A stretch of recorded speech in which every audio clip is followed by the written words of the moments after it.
And pop my screen up on the big screen if you would. Well, we have that. We're live. Oh, hello and how are you? Community of Gaming says, and I'm doing good. Doing real good. Dalton Bedmar says, give me your factories so no one gets hurt. Okay. All right. Well, we've got 10 viewers in YouTube. And a little bit of slow start on Twitch. We're only one viewer. But then again, people usually look for me to be at least 10 minutes late. So that's good the chance. Good chance people just aren't expecting me to be on. Lolo King says hi. Yeah, that's great. I appreciate you being here. So we've had Dalton Bednar might not actually be here. That might be a holdover from last night. I don't know. I think it was this morning. Because I only see one viewer and I see two people that have been in chat. So, well, how about you connect Volcolics here? Will do. First time chat from Divergent TV, who says, "Oh my gosh, I see your YouTube all the time." Yep. Yeah, I've got plenty of videos out there now, so people, do see them on a frequent basis. That's good. Teraldrick says, good morning, Doc, and good morning to you too. Hevo Studio says, morning all, and Sylvian Oos says, Doc, my 9-year-old son and I love your content. Well, that's way cool. It's way cool. Hopefully we'll keep on making content that's friendly to even the young people in our audience. So that's my goal. Divergent TV says, good stuff. What's the plan today? What is the plan today, my favorite person? The favorites? Can we get that on record, please? Oh, okay.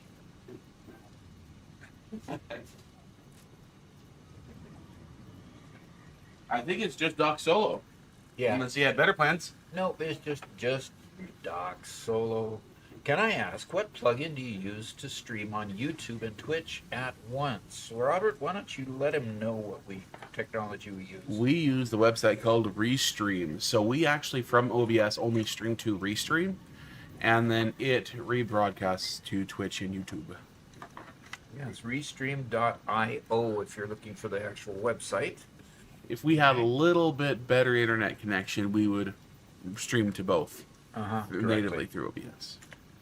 And we're still working on that issue as well. So, Doc, are you connected to Vocalox? I am. You are? Wow. The community of gaming was the first. Yeah, community of gaming was the first. I heard that. Okay. Pioneer, hydration level suboptimal. Ingest water. Well, I'm going to ingest fluids. Maybe not water. Okay. IR Mags Real says, wait, if you only see one viewer, I'm here. I haven't commented yet. Does that mean I'm a ghost? Well, Well, we have 9 viewers now, so obviously you're one of the 9 now. So, all right, IR Mags for real. That's an interesting name. Says love your tutorial vids. Lolo King says. Alrighty, alrighty. What are you planning on doing today? I think we're gonna end up with Doc Solo again today. I'm gonna make the second line of constructors in order pardon me, not constructors, but the manufacturers to make the heavy modular frames. I've got 5 of them running now, I think it is. I'll have to check. Okay. I've been here. Laugh out loud, Caps, sorry. No problem. Zeneros. Alrighty. well, before we jump over there, we do have a subathon scheduled to announce. Mm-hmm. So hold on one second. We made some changes to day 1 of that. Get these up here for you. So there is day 1. No, that's day 2. There's day 1. Okay, hold on. Let me transition over. Now they can see. There we go. Okay. So there's day 1. Day 1 hasn't changed really much. What we did is we changed that Doc will be playing Portal from 4 p.m. to 6 p.m. Yeah. So I'm going to try getting through Portal 1 so I can play Portal 2. Portal 1 seemed pretty easy. Get a few basics down and we can buzz through a lot of it. Portal is all about the story. All about the story. Yes. It's Okay. not a technically difficult game. It's a light puzzle game, and you're gonna love it. Okay, very good. Caffeinated says hello, everyone. So he's here today. Cool. Alrighty, and so what's going to happen is basically for every donation type, whether you become a YouTube member or a Twitch Prime sub or a Twitch subscriber, on the first day it'll be 2 minutes per hour, and bits and donations and supers are following that same thing. Merchandise, if you buy merchandise from our new store, is going to be 1 minute for every dollar spent there. So if you happen to wander over to the store at gamingwithdoc.com, you'll be able to buy merch there, and any merch we get a notification in Discord that there's been a sale there, and we can then go ahead and add some time to the clock there. The middle panel just basically says there's a few things that we really need in the studio. We need a good NAS, so that's the white box there. The memory sticks will go in the NAS.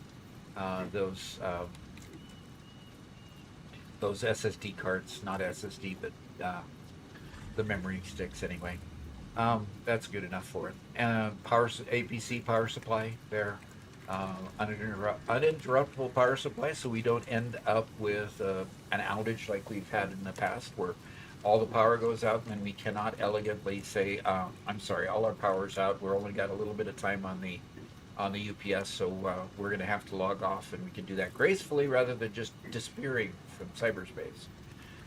So we're going to work on that. And then there's a couple tools that Robert would like for editing, and that's the Logitech tools at the bottom there. One is a pad that looks a lot like Stream Deck, and the other is an editor pad that you can. It has a circular dial there and a what do you call that dialed up in the upper right corner? It's kind of, instead of circular, it's kind of It's a rotary dial, something like that. Okay. And then a little scroller there. Yeah. Okay, so that's Tuesday, Monday, and then Tuesday. You want to flip to then Tuesday? Tuesday. Oh, and by the way, this changed a little bit from yesterday. Yesterday we didn't have Portal on there, but yeah, we've updated that to have some. Yeah, Portal. you recruited me to play Portal and embarrass myself in front of everyone. So. And then Tuesday. There you go. And then Tuesday, we'll start with Doc Solo and Doc and Son again. Then we're going to have a member build off on that day as well. Member build off on the first day is going to be Satisfactory builds, and um, we're going to select a theme and set everybody loose on the group server, and all the members and subscribers can play on the group server and create a build. And then by the end of the day, we'll take and look at the member build off finale. By the end of the day, we'll take a look at that and see how everybody did and kind of just show off everybody's fancy builds. Day 2, though, is going to be a Minecraft member build off. So we'll get on the member server for Minecraft, and we'll do the same thing that we did on Satisfactory, and we'll just go and build something crazy. We'll just take a place on the map, and we'll go build something crazy on the maps for our members and subscribers there. So, and then we'll check that member build off finale if we go clear till 8 o'clock. Otherwise, we'll check in on it Thursday. So the RNG stands for Robert and Garrett Torture Challenge. They're going to play a game, and the winner of the game gets to go ha ha ha, and the loser of the game gets to eat something hot. Spicy hot. So for Monday, we already have decided we're going to be playing Animal Party, which is just another one of those multiplayer slapstick games. And there we've bought some. Doc just bought this morning some incredibly spicy peanuts, and every time you score a point, you get to make the opponent eat something. For Tuesday, we have to decide what we're going to do. We might do the same thing again. Okay.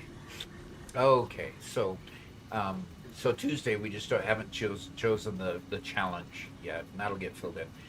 You notice that the sub and donation times on Tuesday are reduced by half, except for the buying the merchandise. It's 1 minute per dollar. Yep. Everything else is one for $1 1 minute, and because something has to end at some point. Because if you keep me going till 8 o'clock on Monday and 8 o'clock on Tuesday, I'd have to come back on Wednesday to fulfill the rest of it.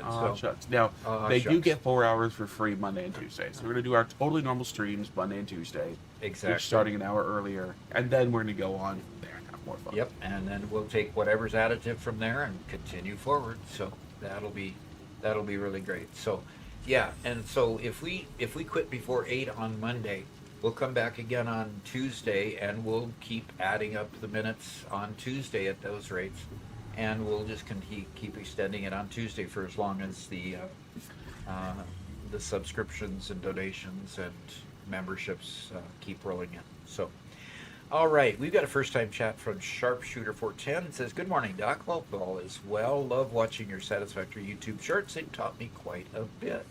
Well, thank you for saying so. Really, really appreciate that. Caffeinated. So no more caffeinated early warning system when there's a huge storm. I see. Laugh out loud. Okay. Uh-oh, Doc's gone offline. Time to batten down the hatches. Yep, time to batten down the hatches. Okay. And there's the URL for our store. Yep. Robert posted that. We've launched our store at Gaming with Doc. The basic stuff is there. The logo stuff is all there. We just want... we're working on the design for the University Spiritware. Doc University. Yep. Yeah, Doc University Spiritware. So that'll be coming soon. And then we've got a mug there about something about perfection. What is it? It's every engineer's favorite mug. Yep, every engineer's favorite mug. Okay, yes, Megalith, we do have a store now. Do you play games with your son? Yes. In fact, the other voice that you're hearing other than mine is Robert. He is my flesh and blood son. All AI comments to the contrary. It's just a running joke on the channel. He is my son, and Garrett will be in on Monday and Tuesday in the live stream. He always spices things up with his goofy comments. Garrett is my second son, and he'll be joining us on Monday and Tuesday. And yes, we do all play together, have a lot of fun. We're a really close-knit family. In fact, my Robert and Garrett live in the house next to us, and Britta Beach, our daughter, is building a house also on the same property. We're calling it the Beach Mansion because it's a very large house. Well, you turn a barn into a house, it's got to be big. Yep, It was a big horse barn. They housed 12 horses, feed and all, and we converted it. Took all the wood parts off of it. The concrete walls stayed, and gave it a new floor and built up from there. So, yeah, it is a 3-story house. 2 stories the full size of the barn, and the top floor built inside the peak as kind of an attic. So we had a couple people asking if the store will ship outside the U.S. It does. In fact, the store that we chose has a facility in India that ships to the European areas to manage all our European folks. It has a store in the U.S. to ship U.S. and a store in Mexico to take care of Central America and South America. So yes, it is a worldwide shipping organization. I don't know what the cost is on all those different shipping.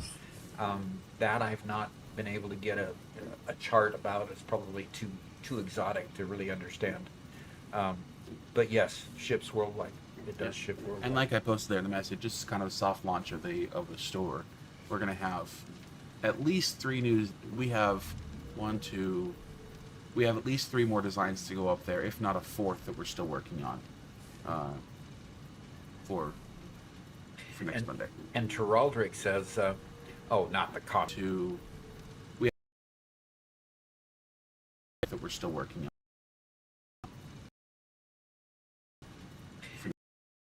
Teraldric says, it localizes, which is a nice touch. So yes, when you're within, like, say you're in the Eurozone, it will give you the price in euros. That's the most common second currency to the US dollar. So other currencies, from what I understand, it does auto-convert those as well. Divergent TV says crash. Kaboom. What? Huh? Oh no. Huh. I'm seeing excellent connection. No crash. Uh-oh. Need that UPS. It's actually not that expensive Yeah, for shipping. yeah. For some reason, Twitch reset. Yes, it did. Interesting. And we had an excellent connection with YouTube Studio. The whole Interesting. time. And YouTube seems to be fine. Yeah, YouTube seems to be totally fine. We definitely want that UPS, but yes. Refresh will fix it. Good. Okay, yeah, refresh your stream. And Community of Gaming say not that expensive, only less than €8. That's not bad. Cool. Okay. So, and frankly, today being the soft launch of the store, wait till Monday and extend the time that I have to be online if you want to buy some stuff from the store. I won't bother me at all if you wait. So, okay, we've got a real active chat in Twitch, and there we go. There's somebody in YouTube. Hi, Doc. Love your stuff from Zaid. And the Sanity Revolt says, I was confused by the title. What title did you give it today, Robert? What? Oh no! What title did you give today's? It's just titled "Trying a new factory building sim today called Satisfactory." Robert, You know. we're gonna reboot your AI. If we... Oh, stop it! This is my 3rd stream. Just now noticed Twitch super laid on the screen. What does super laid mean? With an upside down smiley face. Okay, YouTube also blipped for a few moments. Got garbled, audio frozen image. Oh. Okay. Checks. I'm glad it came back. Yeah, I'm glad it all came back. We got 26 viewers in both places, so 52 folks are watching us. Let's go play. I think, yeah, definitely about time to. Yeah, it's definitely time to cancel. Oh, I've got to turn my mods back on, Robert. Oh, gosh. So, Stock always prepared, you know. Oh, and there's a beautiful AI picture of a car. Okay, so Yep. we're going to go to the mod manager here. And I'm going to turn the mods on. That, and that, and that. Wait for them to turn on. Sanity Revolt asks, Doc, is that a Monster Ultra? It is a monster, yes. It's a peachy keen today. Yep. Somebody noted that there's a bit of an audio delay, so between the video and audio? I'm Okay. going to disable and re-enable that audio, and that sometimes fixes it for us. So you can see the Sky UI is loading, so it takes a little bit for each one of those to load. So you notice that we use Infinite Nudge, we use Sky UI and Infinite Elevators for my play. Infinite Elevators basically is for our Gigafactory play because it's huge. It's very, very tall. So Infinite Elevators allows us to the elevator and escape the limit that the elevators have had before, so that they had in the 1.1 release. So it is good. And by the way, I like cars, even if they're AI illustrated cars, because you always like to dream that you can actually have a car like that, you know? It was really weird. I was watching the comments under some of these pictures, and the comment says, "Where can I buy that car?" And the next person comments, "It's AI." But no, really, how much does it cost? The same guy comes back. You can't buy it. It's AI. Well, where is AI located so I can go buy a car? Oh no! It was really a weird one. Oh no! Okay, we're all set to go there, and then there's a wonderful SpaceX landing of two towers, and somebody posted a picture of that in our. Was it in our Discord that I saw that? Yeah, we had it as part of the showcase yesterday. Yeah, where somebody took a picture of one of those landing on the barge out there, or at least the barge coming back to dock. I'm not sure if it wasn't. It was already landed and it was brought. It was at a dock, so that's pretty cool. Okay, so we got a first time from Mondalul. Mondalul, love the title. Good. By the title, it seems like somebody already reset Robert. Yep. You got a hint of delay between audio and video. You were working on fixing that. Yeah. Nothing worth writing home about. Okay, are you AI, Doc? Actually, no, I have not got my AI implants maybe yet. that's the. No, he's not AI. He's going the cybernetic route. So he's replaced both of his knees, both of his hips. He's replaced a shoulder. He's just slowly replacing everything as it breaks down. Yeah. The brain chip, we're waiting for another couple upgrades before we do the brain chip. Yeah. Okay. So now we've got redneckscapes. There we go. Redneckscapades. AI got me with the 2025 Nova. Yeah, doesn't exist, does it? All right, I need to go load a game because I played yesterday's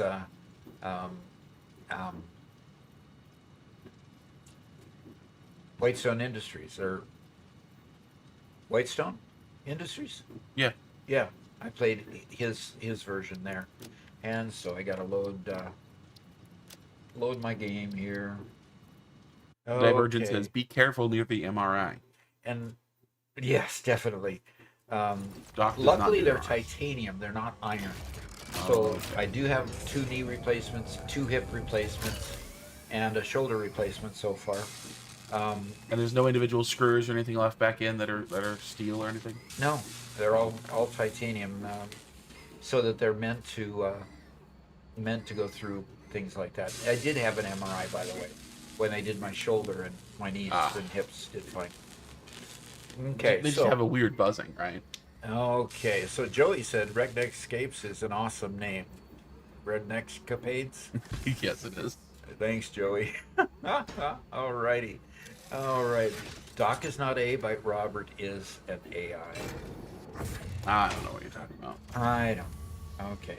So, we worked on getting the cement, the concrete, coming really fast. It doesn't quite keep this one full. Yeah, it does. Yeah, it's Nice. filling up there. So we've got enough concrete coming in with our upgrades to our concrete manufacturing. Steel pipe and encased beams are staying full. So we're in good shape all the way there. And that's good to see. Which means that this container over here might actually have some stuff in it. Sanity Revolt says, "I'm a video editor. Uh-huh. The other day I heard a joke. We don't need to worry about AI replacing us because clients would have to be able to describe what they want." So true. So true. That one is good. That one is good because, good grief. Um, Robert goes through iteration after iteration after iteration to get some of the artwork to work. And some of it, the AI just doesn't comprehend, Right. does not understand one whit of what Robert's trying to tell it to do. And it comes back with the funkiest, weirdest stuff. So, anyway, someday we'll be able to hire an artist that can talk human to human and do what we really want. We can iterate faster and hopefully someday we'll be able to afford that. So, oh, good day, good day, good day. So, the next question I have is, how do I want to approach this? Dalton says, fun fact, the immune system rejects most metals, but titanium fuses to bone. Nice accidental discovery. Nice. And I got my first knee replacement. I believe it was in 2002. No. Yeah, in 2002. And it is still working just fine. I have a little bit of soreness in that knee occasionally, but that's kind of when weather changes type stuff. But that knee replacement that was only supposed to last 20 years is 23 years and going strong. It's kind of one of those, yeah, you can feel it in your bones when the weather changes. Yes. Yes. Coincidentally, he also has a map of the London Underground on his knee. Excuse me? A map of the London Underground in my... Okay. That's a new one. That's a new one. No, I think that's a Harry Potter joke. Yeah, it is. Trying to extend the, Did it work? I don't think so. Megalith says, I'm playing Oxygen Not Included right now, and I just killed my entire colony. They got stressed too much and got sick. Okay. Oxygen not included. They ran out of oxygen or what? So in Oxygen Not Included, they can actually just get stress over time, and stress increases the chance of getting sick, which they can then die from. When they get stressed, they can also get sick and spread the sicknesses and all sorts of bad stuff. Okay. I enjoy Colony Sims a lot. Colony Sims? Yep. What's the other Colony Sim you play a lot? RimWorld? RimWorld. That's the one I play the most. Okay.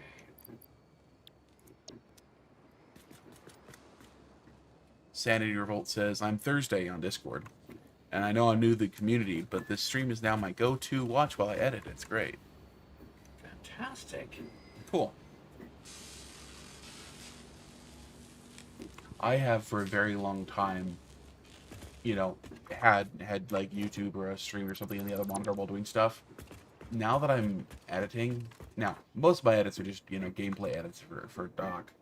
I can't do that anymore. It takes being able to listen to something and watch something at the same time, which is weird. Very different than manual labor, where you can put whatever on the background or, Yeah. but All right. even when I was doing customer service, I had a earbud in.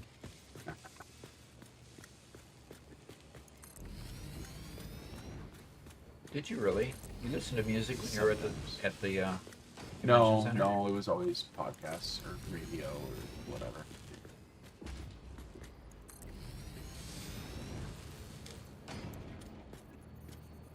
Remember those little netbooks that you used to have? Yeah. I brought those sometimes too. That was fun. Pretty cool. All right. I need some more plastic. Yes, sir. Running out of plastic. In fact, one of the funniest times, so I worked at a convention center for a while.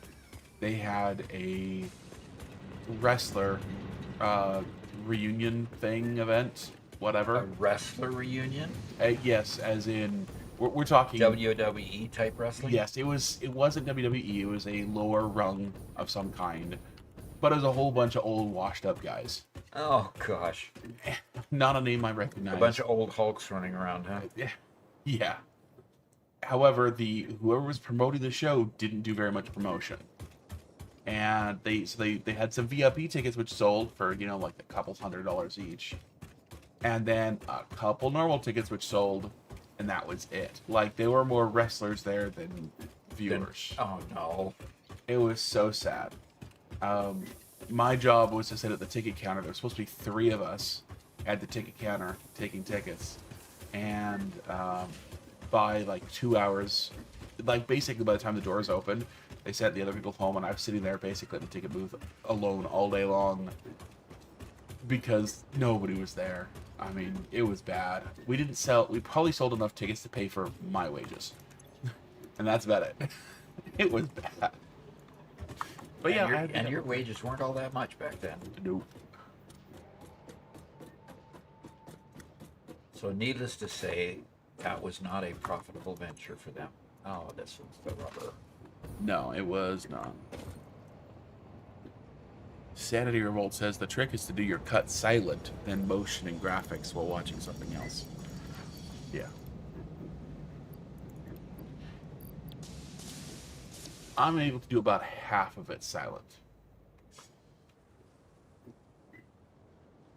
So did I halfway finish this project or something? I think you did perfectly fine. You don't need to do another storage tower.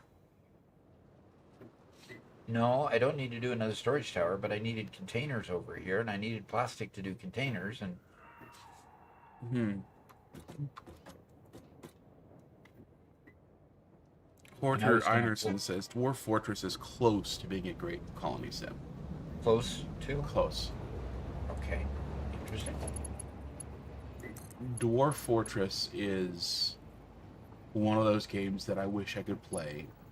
If I had infinite time, I would. But Infinite time. That would be nice. yeah.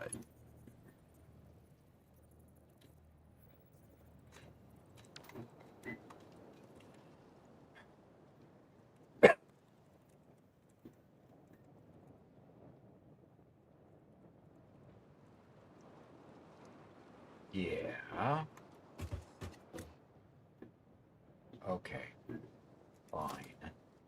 That's the way you want to be about things.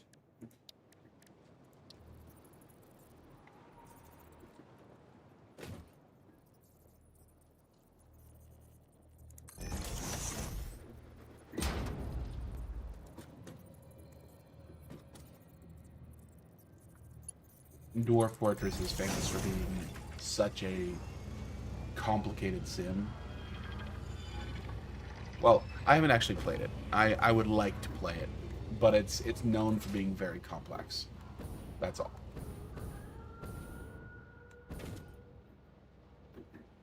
Known for being very complex. Okay. Which doesn't sound very fun to me. If it's too complex. Yeah, it's like, if you get it to work and it's flowing, then it's great. But you have to be willing to put that much time in. Interesting. Okay. So, yeah, Trumpkin says Dwarf Fortress is a colony management like RimWorld, but you manage every aspect of their lives, and sometimes people go crazy and eliminate all their residents with a sock. And do what with a sock? And eliminate all other residents with a sock. How do they do it with a sock? That's a great question. One thing that is nice is that originally Dwarf Fortress was designed entirely with ASCII art. Okay. And they finally got around to allowing a third-party group made an AI or something. A UI for it, I apologize. Okay, made a user interface for it. So, okay. All ASCII? Good. Yeah, as in here, let me show you on the screen real quick. Okay. That's their map. Okay. And every letter and every icon means something different. Yeah, it would have to. So.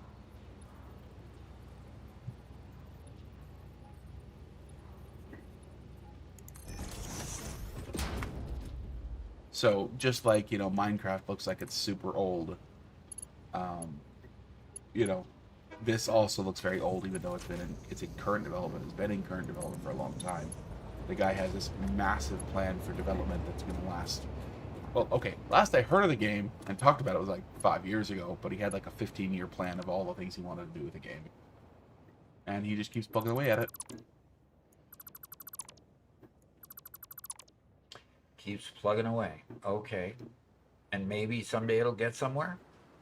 It's gotten somewhere. It's just, it keeps getting more and more in depth. And people actually keep playing it, huh? Oh, yeah. Well, if they keep playing it, I guess he can keep developing on it, you know? Yep. See, the incredible part is the depth of the simulation that actually functions. The fact is, you can go to any dwarf, and you click on them, and you can see their full lineage. Okay? Who their parents are, their parents, all the way back. Okay. When you start up the new game, it generates hundreds of years of history to get the world to the state that you start playing in. So. Okay. Interesting. Okay, so Trump Game tells us what the sock comment comes from. Yeah, please. He saw in a live stream a dwarf got turned by a necromancer and then slew the rest of his colony with his weapon, which happened to be a sock. His weapon was a sock. It was a sock. Okay. Oh, I mean, it wouldn't be the first time, somebody used a sock. I mean, there was that wrestler called Mankind once upon a time.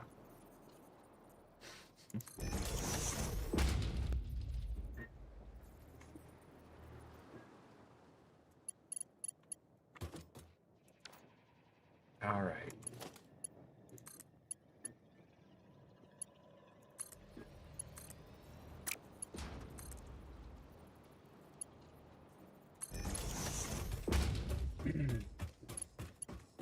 Yeah, see, I never did put plastic in here to actually make containers.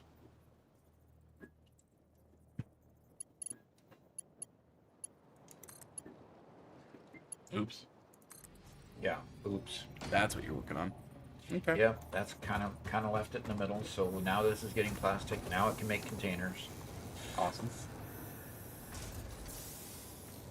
And now I need to put the sink back on because the sink, obviously, it's going to be necessary now.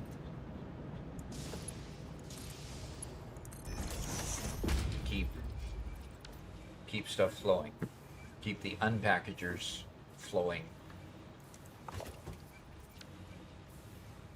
Okay.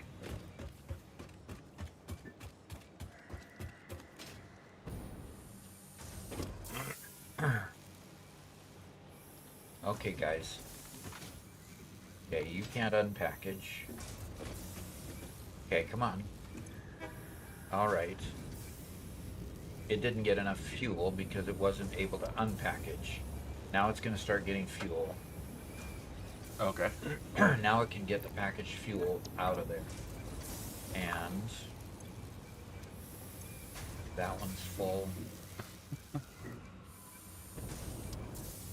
Okay, I'm not seeing all the... Gosh darn it. Not seeing all the what? All the chats. Uh-oh. Okay, so there's an issue where in YouTube Studio it automatically defaults to the top chat instead of live chat. Oh. So it's sometimes I see a chat message that pops up on stream that I don't see in the live chat. So Porter says, having a colony full of depressed PTSD dwarves because the children carry out corpse disposal duties by default. Oh dear. Yeah, that's that happens. That happens, huh? Okay. Well, interesting that we went from 40 to 30 viewers in YouTube. Yeah, user softened a little bit.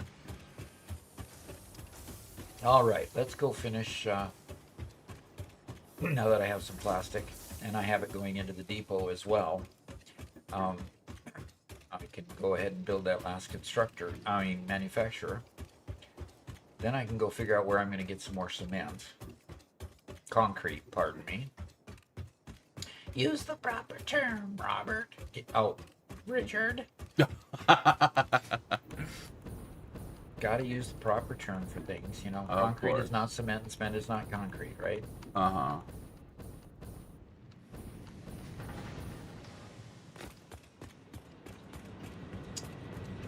Okay. Gabe Worthy says, first time viewer. Good stuff, man. Thank you. We just had our short come out a few minutes ago, so that should start to be pushed to people. Okay. So this one is, it was Undocumented Tips 3. Yep. And as we keep on finding more undocumented tips, we might get to the point where we need to do a compilation of undocumented tips. Yeah.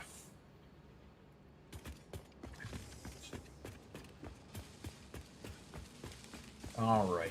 Where am I going to find some more concrete? This thing has been bugging me for a long time. Just hanging out there on the rock. Oh.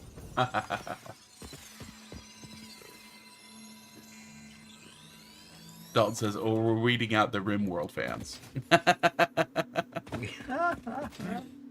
Aw, I like RimWorld. I do like RimWorld. I'm getting to like RimWorld. Mm-hmm. I've actually got a world that's working. Each of my worlds are starting to actually work now. Okay. For a while. Oh, shush. That's the game. That's the game of it, right? Okay. Mm-hmm. Okay, so I need more concrete because I'm not going to be able to. I'm not going to be able to keep a second line of concrete running. I don't even know if I've got enough frames.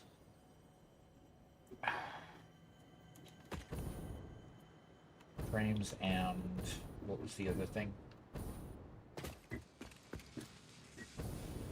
Oh, frames and reinforced beams, encased industrial beams. So I'm gonna definitely need, because I could just connect those. Okay. All right. Enough just kind of talking in half sentences here. Mm-hmm, mm-hmm, mm-hmm. Uh-huh. Please. Please, you say.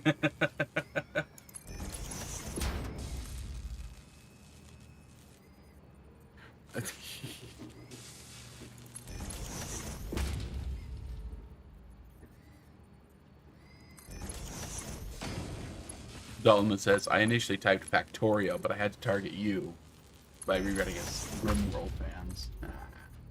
Terrible, terrible. Well, wait a minute. It's not RimWorld. It's RimWorld that I like, not Right. Factorio that I like, not RimWorld. Oh, really? Oh.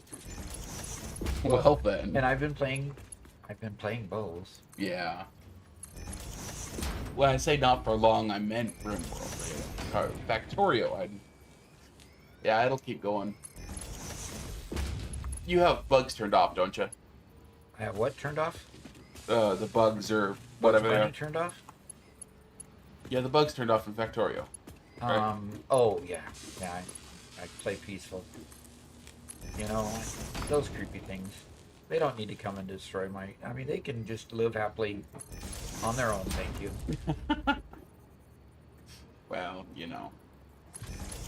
I mean, all these game developers for factory games need to just chill on the idea of having, creatures that come and attack you. I mean, it's going to be bad enough in Star Rupture to have the rupture happening constantly. Yeah, I love the Rupture. I thought it was really cool. I hope it's not like every hour.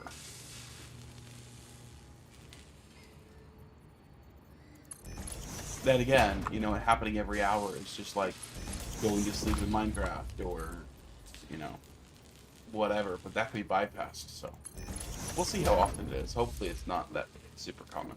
Yeah. But then again, there's also resources that you need. So right after Yeah, the they Rupture. come right after the rupture, yes. And I just clued into that towards the latter part of the the demo play, the fact that there were unique things after the rupture that I should go collect. Yeah. But, you know, that's the whole reason for learning to play it.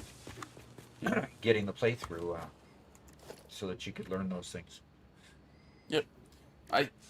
I'm really glad that they extended the test time, but I just had no time to do it, unfortunately, which is really sad. Yeah, didn't have enough time to do it, yeah. And that was the case with me. I definitely did not take full advantage of it at all.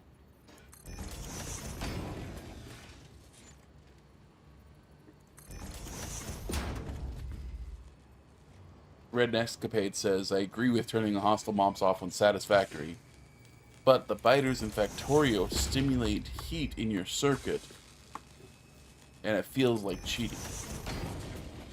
They stimulate heat in your circuit? Hmm. Do you know what that mechanic is, Robert? It feels like cheating when you turn them off. No, I don't. You've played more Factorio than I have. I have? Yeah, oh yeah. Interesting. Yep. Mhm. Yeah, you know, there is an element that I've seen when I've watched Corey play a little bit. You know, you build different when there's biters, right? Yeah, definitely. Because you build more protections when there's those coming around. Yeah. So it doesn't leave you, it basically doesn't leave you free to build anything you want. Yeah. It restricts what you can build because you gotta take that into account constantly. Huh. Redneck says, in Factorio, you're building a CPU, and the biter is the heat, and you need active cooling. Interesting. I think he's speaking metaphorically there, but it sounds like an apt.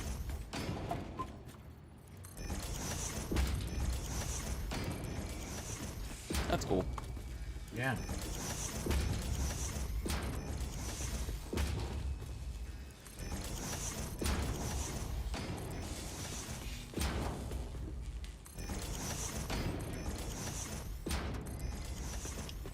I'm overbuilding, I hope, the heavy modular frames because I really hope that I can not have to revisit heavy modular frames later in the game. Mm-hmm. But we shall see. We shall see whether that is effective or not. Yeah. Trumpkin says, I mean, that's just the pollution level involved with irritating local critters. You don't need them. Pollution level, huh? That's an interesting way to think of them, too. Well, I mean, I think there actually is pollution as its own mechanic. Have you gotten to that? You seen that at all in Factorio yet? Not yet. No. Okay. And Thack is here, says, morning, Doc. Good morning. Glad to see you back. Or should I say glad to see you back, Thack? Ah! Uh-huh.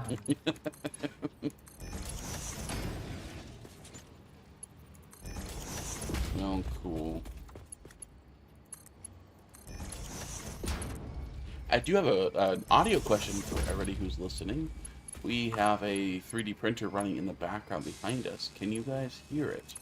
Or does our sound quality sound different from a normal stream at all?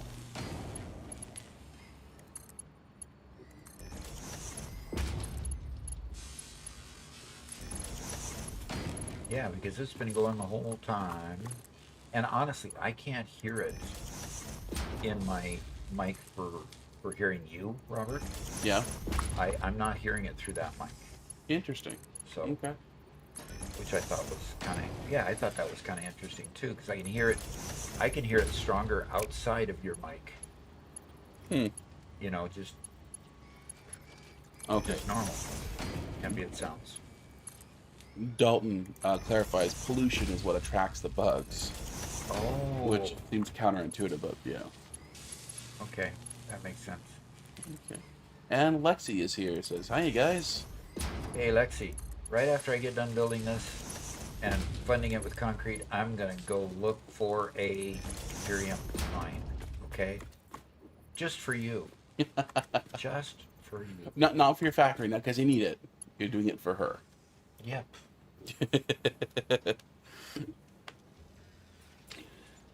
Fact says doesn't hear it. The sound quality is the same, even while wearing headphones. Okay. Cool. All right. I think I can go here to here. What? Valid belt shape. Okay. Likes that. That's fine. And here to there. And I'm going to go get more concrete from somewhere else, and the pipes are going to come from the other side. So Arjun's asked, "Are you an actual doc?" Yes, I am. I got my PhD in 2013. Has it been that long? It has been. Holy cow. In 2013, it's a doctorate in Management of Information Systems Technology. So basically at Boeing, I managed information systems and did not manage people, at least not much, except when they were part of a project that I was in charge of, which happened occasionally. I was able to manage a project that had a team that I managed, and that was fun. Especially enjoyed managing Indian folks. Those were fun. They were very polite individuals that I enjoyed being with a lot. So.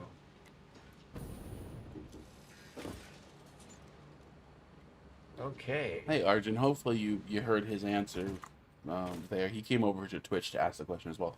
And the answer is yes. He is not a medical doctor. He is a PhD. Mm-hmm. A doctor of philosophy. If you want me to philosophize, I will, if you want. But only if you want. Because most people don't.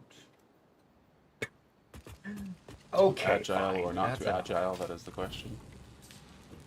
Oh, God. And I pumped it out of the wrong stupid thing. Oh no, now you have to go clean all that out. Oh no. Yes, I have to go clean that up. Oh no. Took it from the wrong container, folks. And Arjun's just gave us a Twitch Prime subscription. Thank you very much. Thank you. Archon asks philosophize about how Excel is a database. Or how Excel is not a database, Not you mean? yeah. Yes. Well, We got a technical question from Porter. Asks, should I always use the highest level belt? I produce way more steel than I do heavy plates. So it's easier for me to make lower level belts at this point. But yeah, I would make higher level belts as soon as you can reasonably get a production line that supports it. Because the higher level belts just make more sense when you're trying to construct things and keep things moving. So yeah. Some people do like using lower level belts for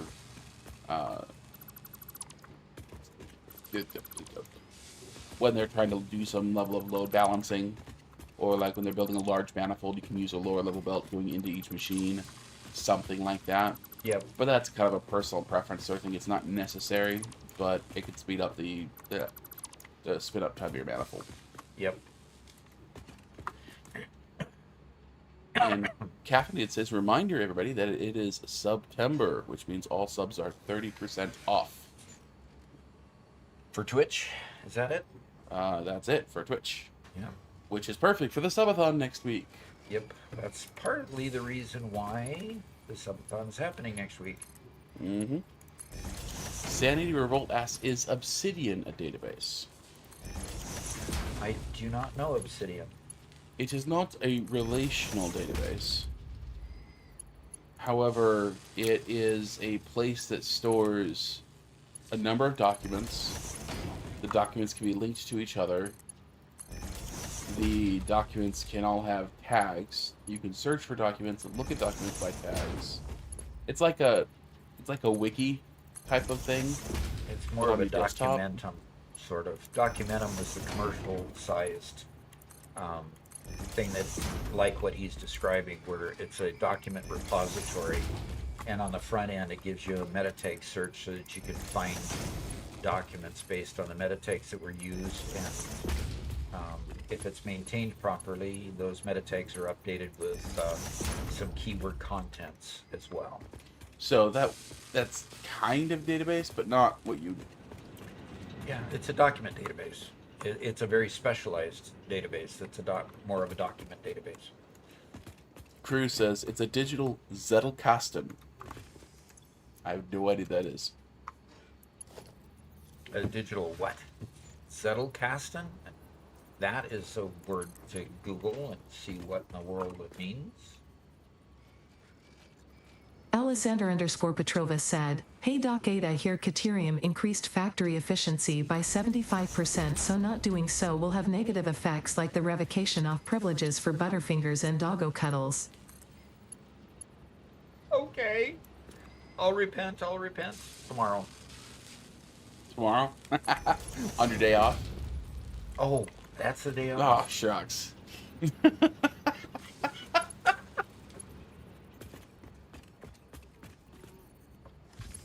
Yeah, Obsidian is a tool to make like a personal Wikipedia, basically, in Markdown language. Says Sanity Revolt. Yeah, I use Obsidian for tracking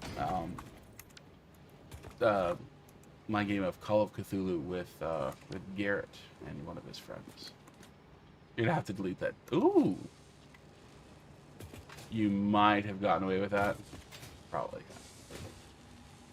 Nope. You're probably gonna have to delete them and rebuild them. I already deleted them and rebuilt them. Those are the ones that ended up being in the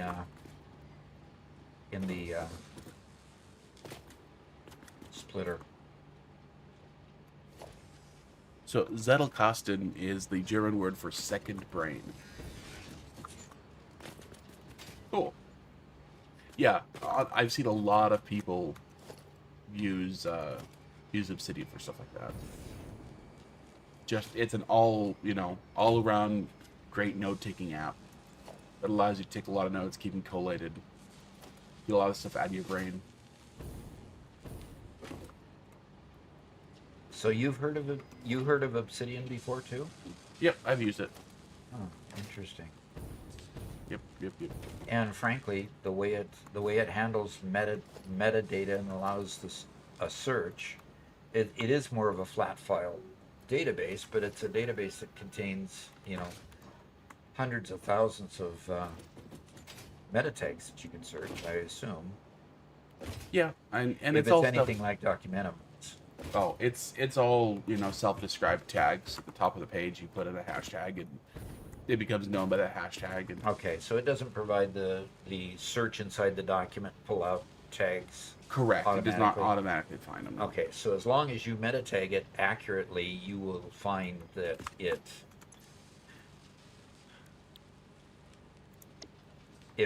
as long as you meta tag it properly, you can find the things you need. But otherwise, the document is lost forever.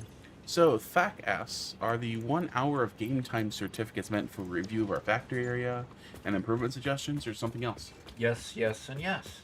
In other words, it's time with me. Whatever you want to talk about. If you just need the fatherly advice of a grandfather, you can buy an hour from. Okay? In other words, anything goes. It's just a time to chat, look at your builds. I've got one person on here that wants me to play Portal with them. So, for example, and I think we're gonna do that on Tuesday. Is it? Or was that Monday?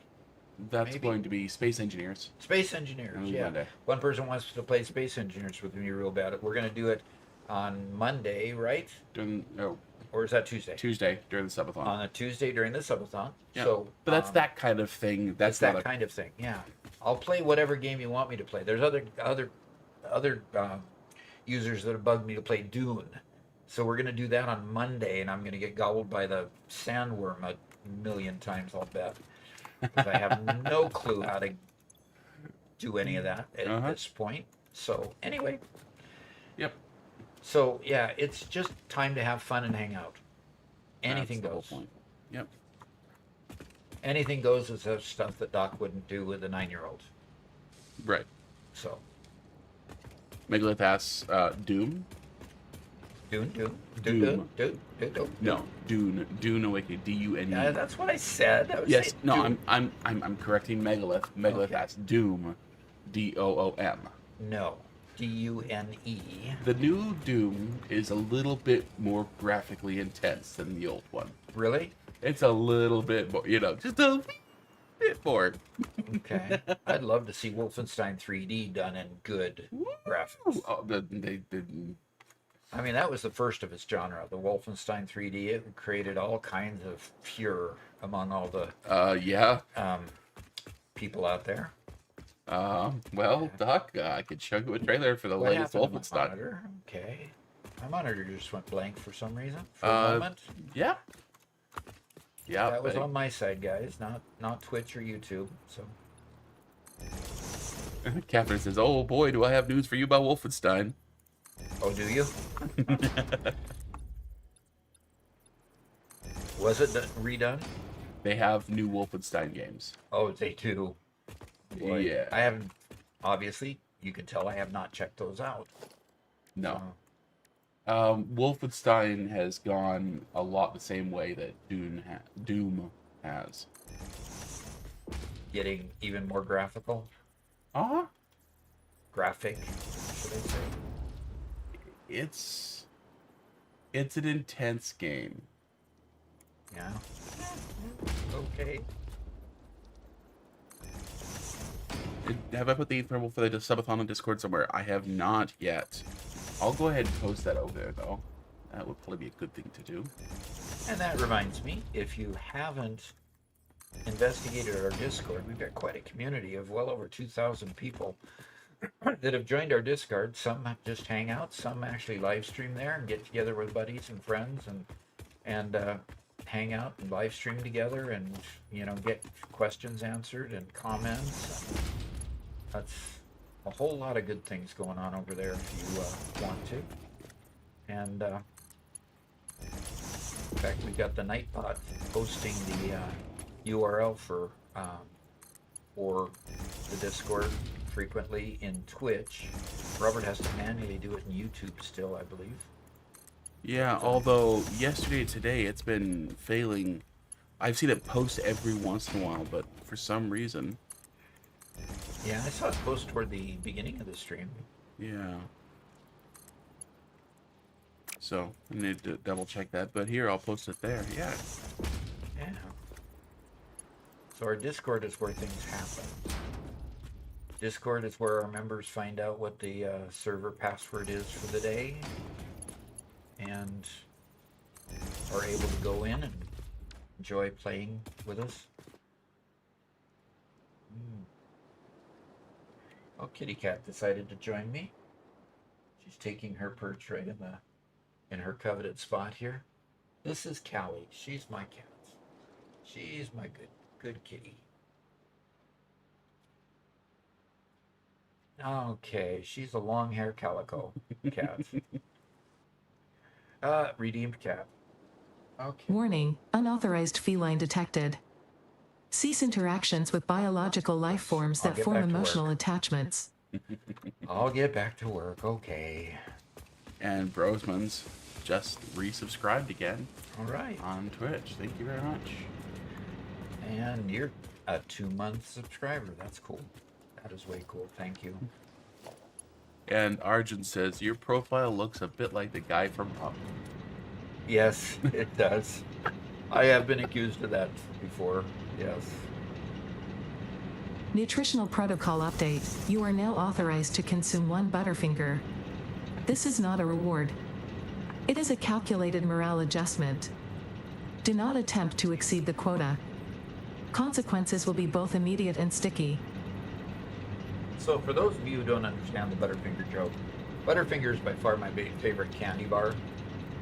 And so frequently I was eating one on stream, at least one per stream, and then Robert decided to make it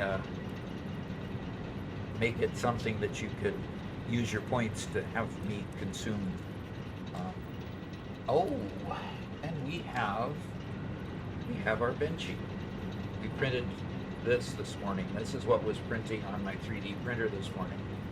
So it's kind of an interesting benchy. Somebody decided to put, guns on it. If you're familiar with 3D printing, the benchy is a benchmark item to print to make sure that your printer is calibrated correctly. And so people have taken to making multiple variations of the benchy. So this one's a battleship benchy, it looks like. So that's pretty cool. And I love my little toys. I print toys on my 3D printer a lot. Robert prints more functional things, but I tend to print toys. I print functional toys. Oh, functional toys. Functional toys. Is there such a thing as a functional toy? Sure. Oh, okay. I also print functional stuff, but I print a lot of functional toys too. Okay. Fact says you are a little bit less grumpy than the guy from Up. Yeah, he was pretty grumpy. The guy from Up was pretty grumpy.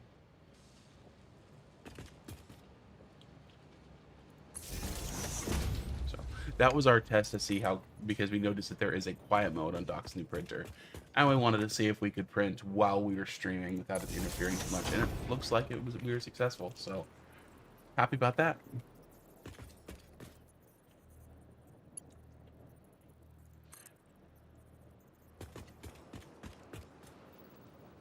Yes, very happy about that, actually.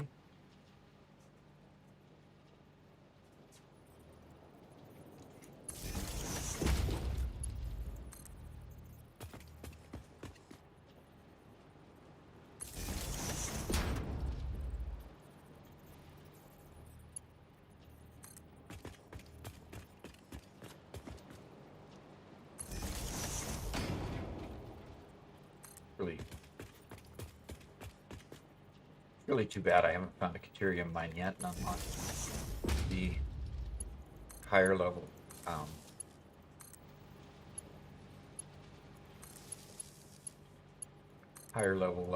power poles. Yeah, that's what Caterium's for. So Argent's wanted to know, he says, if you don't mind me asking, how old are you? Well, we'll celebrate my birthday in November, and that will make me 68.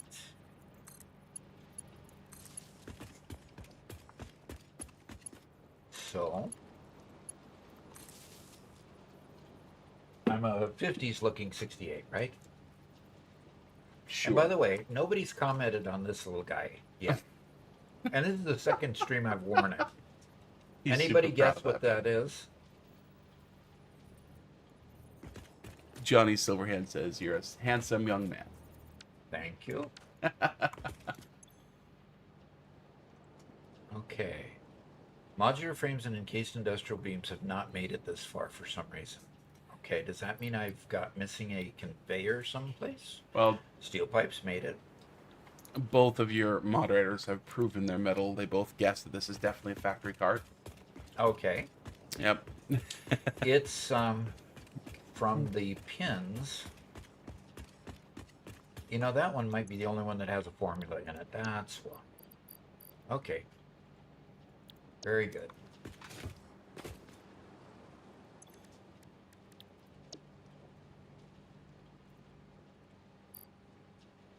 All right.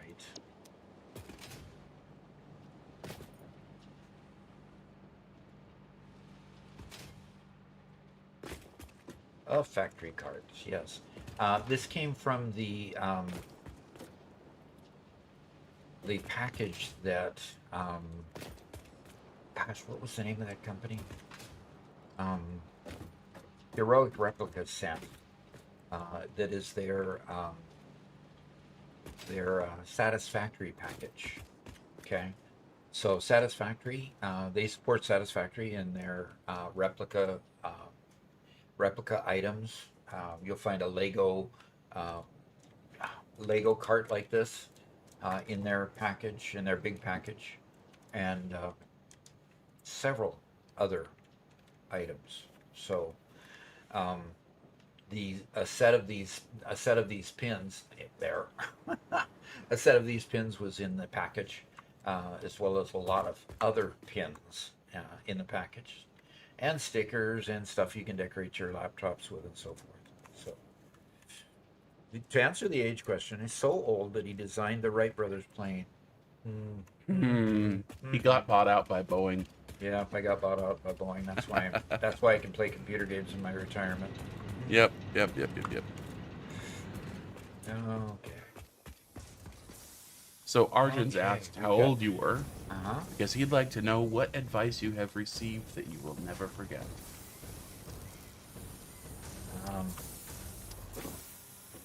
The biggest advice that I received is always keep family first. There you go. And so, thus you see Robert playing games with me and Garrett playing games with me and my daughter and their family and 10 grandchildren building their house on the same property with me. I always try to keep family first and make sure that everybody understands where I'm at and where they should be, coaching and not being critical, but coaching and helping everybody along. So, I mean, we could always be hypercritical of each other, and I just choose not to be. Okay, so the pipes are now loaded. Now I've got to go get a concrete system set up so I can make sure that these get enough concrete. Let me check and see how much. All right, I need 21 concrete per machine. There's 6 machines, so I need basically a half of a 480 conveyor coming here with concrete on it.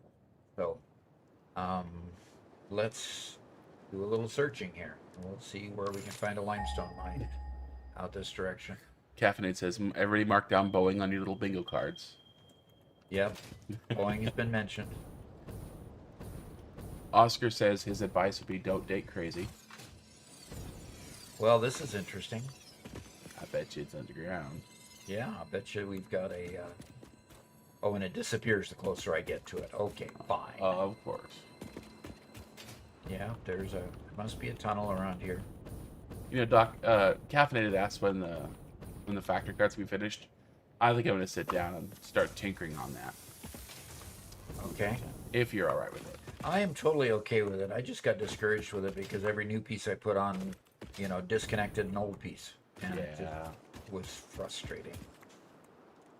And it kept getting more frustrating the more parts I tried to put on it. Yeah, I'm not seeing an entrance to that cave anywhere close by. It must be a distance away or something.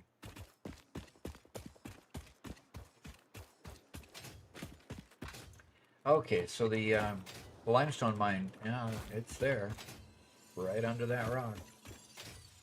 So the limestone mine was this direction, and it was only 377 meters away, so it should be pretty close.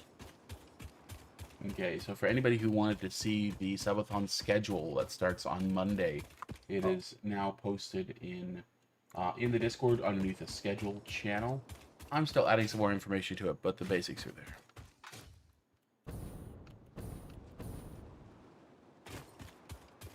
So this is a sulfur node. Let's get this sulfur node out of here. Please, yes, please do keep everything family friendly. Thank you. You betcha. Always. We just got to make sure that Big Garrett doesn't fly off with a word or 2 or 3. Yeah. Dalton says every non-doctorate in IS Information systems, okay. has given me LinkedIn advice. Then Doc reminds me family first. Trend hasn't deviated. Yep, family first. I mean, family is where you be happy, and so many. My dad would. Okay, the family first thing really comes from being the antithesis of my father, who had a hard time holding down a marriage. And his, he was married 7 times before he ended finally his life was over, um, including my mom, who he stayed married to for 16 years. Um, but my mom never remarried after that. And my mom stuck close by me too. I mean, we were always best friends as well. So when it came time to when it came time that she wanted to retire, she rented one of the apartments that I had available on my property, and so she lived next door to the grandkids, frequently visited and worked with them. And you remember her quite well, don't you, Robert? Yeah, absolutely. She passed away when I was 19, I think. But yeah, I meant that every day coming home from school, she'd be there. You know, she still, you know, she worked at Walmart in her retirement, and you know, so she was frequently off of work. But whenever she was home, you know, we'd go over there and say hi, and we pet her cats, which is, by the way, the reason why Doc loves cats is because of his mom. Um, and I'd go over there and hang out with her and her cats, and it was always wonderful to have a grandparent around. Yeah. Yep. All right. I need to replace the detonator with that. Hey, Arjuns. Yeah, I am Doc's son. Yep. This is a family affair. In fact, Garrett, who you will see on Monday as well, is my brother. And yeah, we're all here together. Yep. It's pretty awesome. It is pretty awesome. Okay. All right. Building up a platform here. Half is here, says good evening. Good evening.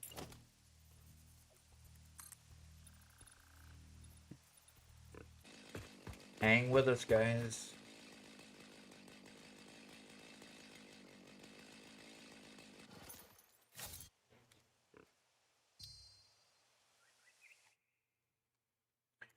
YouTube seems okay-ish. No, YouTube's struggling. I just posted. I'm faster. Yeah, okay. I saw you do it in the one. I figured that. Okay. Yep, it's on our side. Okay, yep, we are back now. Man, every once in a while we get hit like that. It is a bit earlier for our usual hiccup. Yeah. We even restarted our computer this morning. Yep, Twitch died for a few. Hopefully we're here. So how did I bribe my brother? What do you mean bribe? I didn't have to bribe him. Well, you know. Okay. Oh, there it is. No more than usual. No more than usual. Yeah, says, sorry, I stepped to the Ethernet cord over here in the control room. My mistake.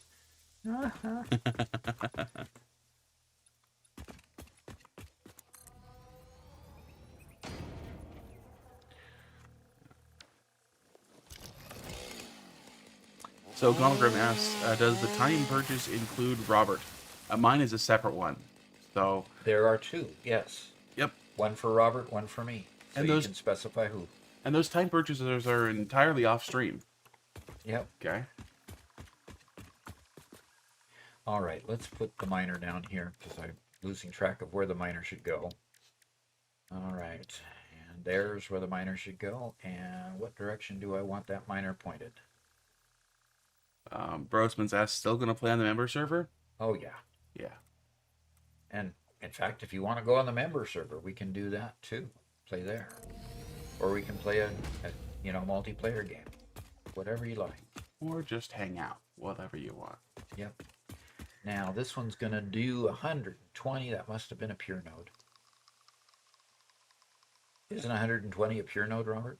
For a Mark II? It sounds like it might be. Can't remember.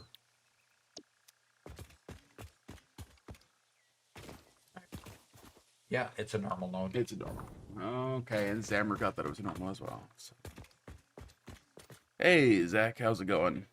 He asked, what's the update? I don't think there is one if you're talking about the stream title. That's just me being dumb. Yeah, I never know what Robert's going to come up with. Yeah, I usually have to have somebody on stream say, well, that was a confusing title, or Yep, what? yep. What's up? Brosman says I got the nuclear plants going on the member server. Ooh, So I we gotta should go see visit. that. Yeah, we should go visit. Were we gonna do that today? Yeah, we had no plans.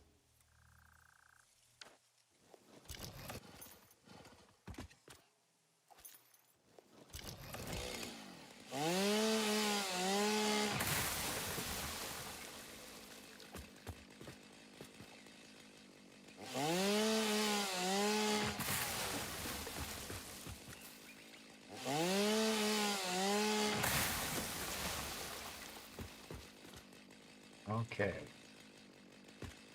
Oh, we should be able to make a decent start here. Okay, so we're not going to do a smelter because we're going to go straight to a constructor here, folks. We go straight to a constructor here, and the constructor. Oh,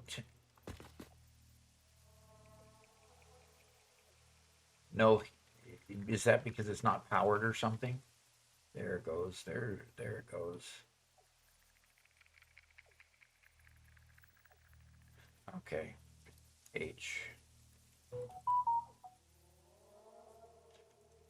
Okay.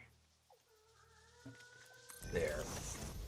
Okay, this constructor will do how much when I tell it to do concrete? It'll take 45, and this one I'm going to power shard to death. So that'll be 300. So N 300 divided by 45 means that I can have 7 of those things going. And 7 of these things will do how much? 7 times 15. That's so wimpy. 105. Golly, I've got to find another node, Robert. Yep, looks like it. Yeah, I can't. I need at least 100 and how much did I calculate? About 120 to 180, something like 160. I can't remember exactly. But I'm going to need more than that, so I'm going to have to find a second one. But luckily, in the Dune Desert, there's plenty of those around. Okay. Which makes it good. So, okay, logistics, come on. Let's get a splitter here and get this thing functioning. Okay. Mantrid says it's on the subreddit that a new patch has been released. Oh, really? For Satisfactory. So let me take a look.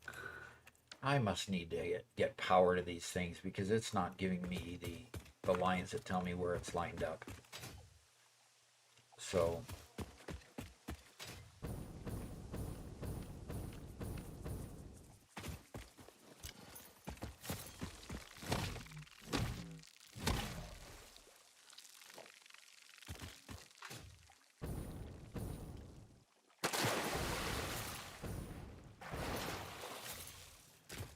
Okay.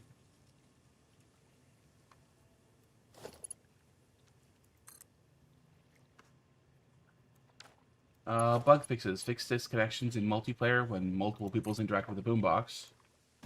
And on dedicated servers, potential fixes to desync and high CPU usage issues.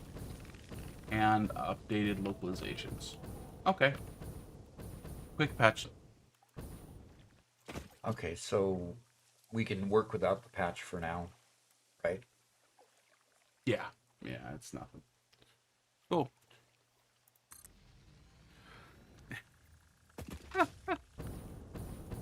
Yeah, small update. Not much there. Okay.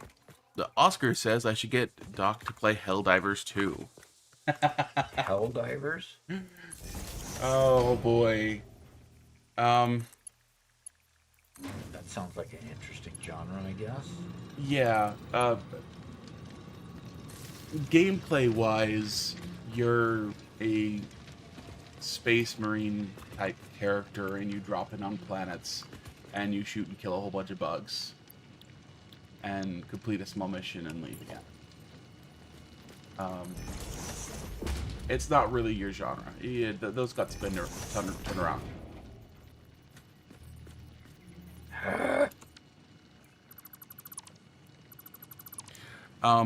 Caffeinated suggests we also play Peak during the subathon, and I think that would be a great game for us to play. Peak? Yep. It's a game about climbing a mountain. Oh, that one. Yeah. Which you said you were up to. You know. God's silliest goose says he would hate that, referring to Helldivers 2, and it would be funny. And it would be funny. For 6. I've got to put a 7th one here, which means I got to build another row here. Okay. Rattergy says, "Hi, Doc and Robert. Long-time lurker, first-time caller. As a fellow Robert myself, do or did you go by any nickname? I'm the third, so I'm Robbie. I was Robbie as a kid." Yep. Robbie as a kid, and then he kind of grew out of it, unfortunately. Unfortunately, you still like the name Robbie? Oh, no. You know, I grew out of Ricky, so I'll let you grow out of Robbie. No, okay. But you went from Ricky to Rick, for the most part, Yeah. not Richard. Which is interesting. Yeah.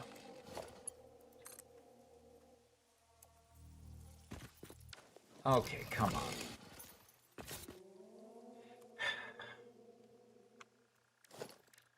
Okay, let's get this splitter set up now.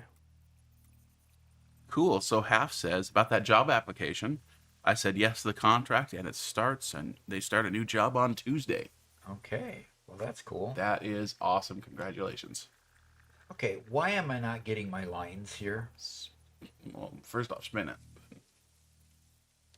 Why would I have to spin it? Oh, you want to come out of the first into the second? I don't know. Hold control, see what happens. I'm holding control and nothing. Really? Just no hitboxes at all. Get close to one of them, I had to get ultra close. and it's still nothing. That is weird. Yeah.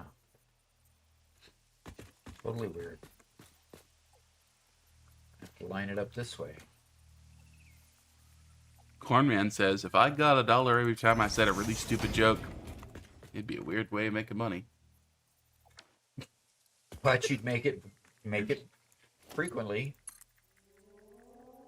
Invalid belt shape? Come on. That is not lined up. It is probably... That's the issue, is that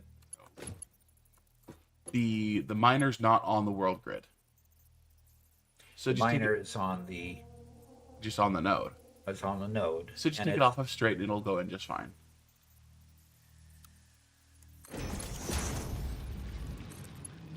There you go. Alright, now hopefully... Caffeinated says, don't worry, I'm a certified scoutmaster. We're getting to the top of that mountain when playing Peak.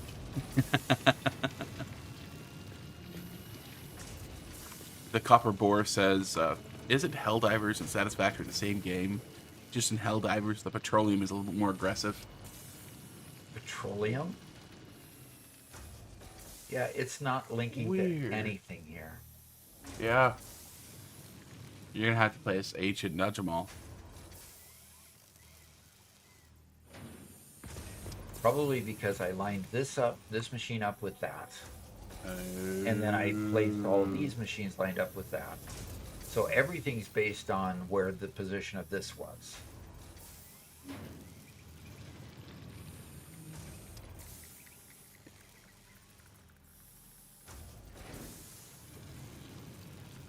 Okay, that part's lined up.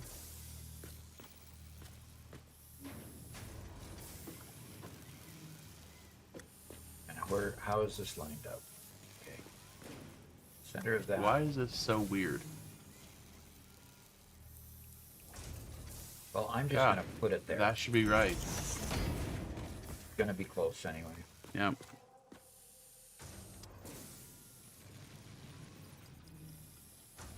Zach asked, do you ever throw people off by saying that you're Robbie?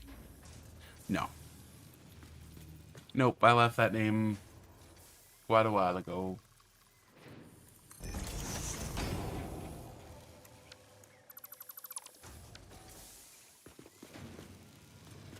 Artie says, "Greetings, Doc. Been sending people to your tutorial short videos." Oh, nice.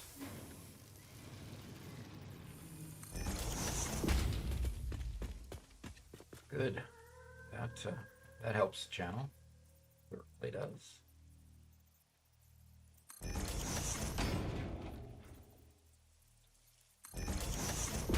Okay. I have enough space between these that if it decides to go a little bit wonky, it's gonna do fine.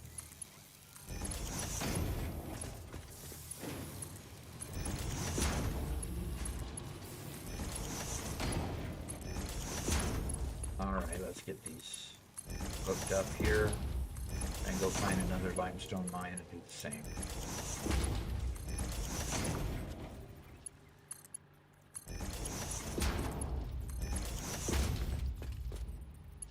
Okay, and I'm going to just output this to a container at the moment, and then we'll take it from the container to our destination. Moira says, "I don't know the other guy, but I just saw a Manifold tutorial short live and saw he was live.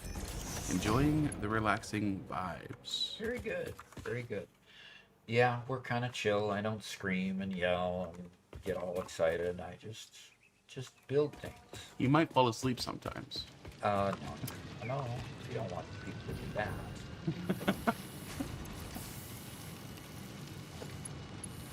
Adrestea says, "I put my miners on foundations and rotate them till they're in position to align. And I'd tear this whole thing down and redo it proper." Well, what's improper? I don't know. The fact that it isn't, just isn't lining up.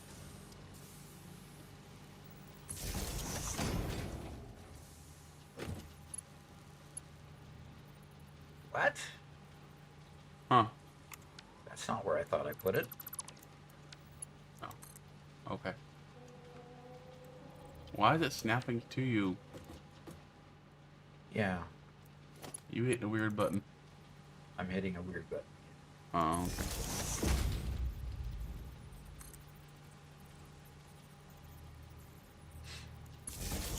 Okay, let's go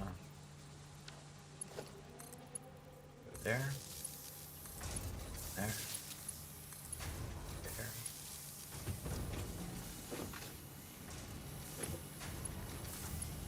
There.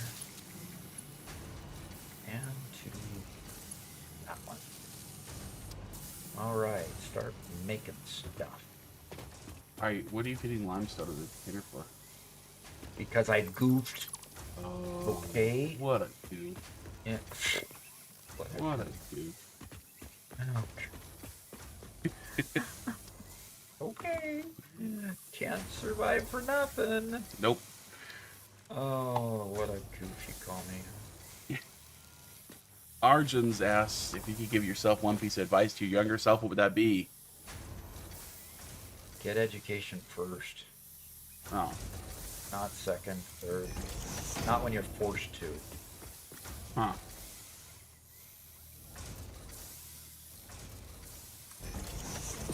Yeah, because I started getting education when I was kind of forced out of the IT industry. I had been a programmer for quite a while with databases and such, and once I left the sales industry, nobody, I made a lot of money in sales, and I really wanted to get into programming and hardware configurations, working with hardware anyway. And it just became a situation where I could not get back in the industry because nobody would touch me without a degree. And then so I just started working on my degree.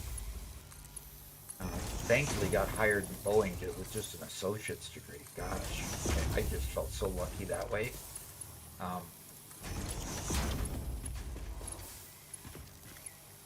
But I had a hard time staying in college. I just didn't know what I wanted to do. I started out in engineering, left engineering, went to music, left music, didn't know what I wanted to do, and ended up selling insurance.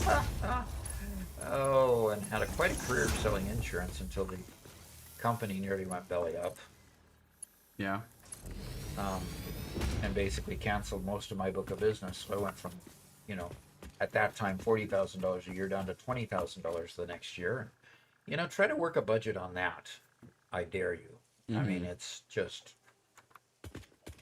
insane trying to figure out how to work a budget. You know, when your income's cut in half.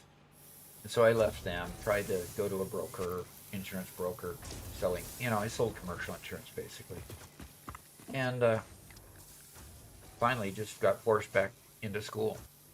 Just could not support myself. So.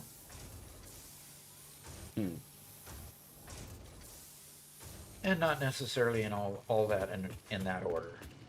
Insurance came first, then computers came second, and programming came in there, you know, second. So let's find where our limestone mine is. You know, I think that's a very good, positive, wholesome, you know, thing to say. You know, get an education sooner, invest in yourself, yada yada yada. Oscar says he should just invest it in Google and Bitcoin. If I had known what I know today about Bitcoin, I would have bought it when it was a few cents on the dollar. To be at a, you know, invest $1 and have it be 100,000 today. Billions. Nice. That would be nice. You know. And I did have some Bitcoin when it was cheaper, but you know, budgets and such being what they are, you sell off what you have to keep paying the bills, you know. So. Okay, let's see. I need to put a foundation down here. I got Garrett down that rabbit hole a couple weeks ago. Yeah? Just the, if you went back in time, what would you do sort of thing. Yeah?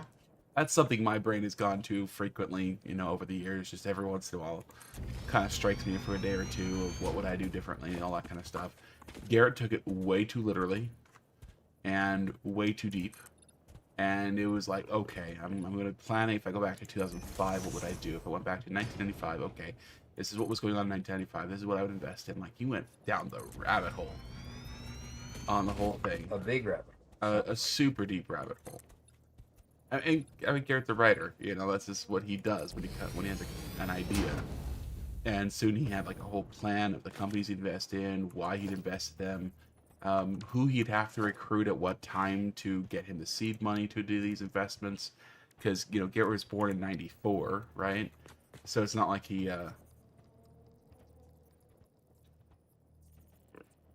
Oh, darn it, it's too high. Yeah, a little bit. Okay.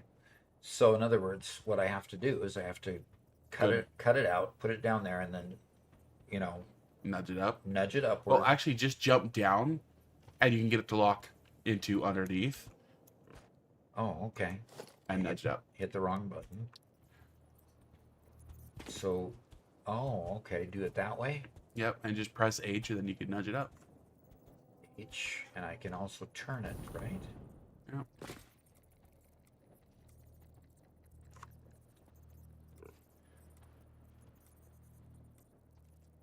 And then up, page up. Oh, gosh. Oh, I'm sorry. I laughed. My apologies. I'm not allowed to laugh anymore. What did you laugh at there, Robert? Lexi says, you sold insurance, Doc. Yeah. Did you also sell cancellation insurance for weddings? Because that stuff would sell itself. Oof. Oof. I couldn't do that. I would not be able to stomach profiting off of somebody's misfortune. Yeah, that'd be terrible. No, I can laugh. The whole thing, Zach, is just frequently I'll look over at chat, I'll read something that's funny, and I'll laugh, and then Doc's like, "Why are you laughing?" And you know, it happens often enough. See, I don't know whether he's laughing at something he read on in the chat, or he's laughing at something I'm doing in my build. Right. So you know, I get to feeling very self-conscious. You know. Yep. Right. Okay. Very good.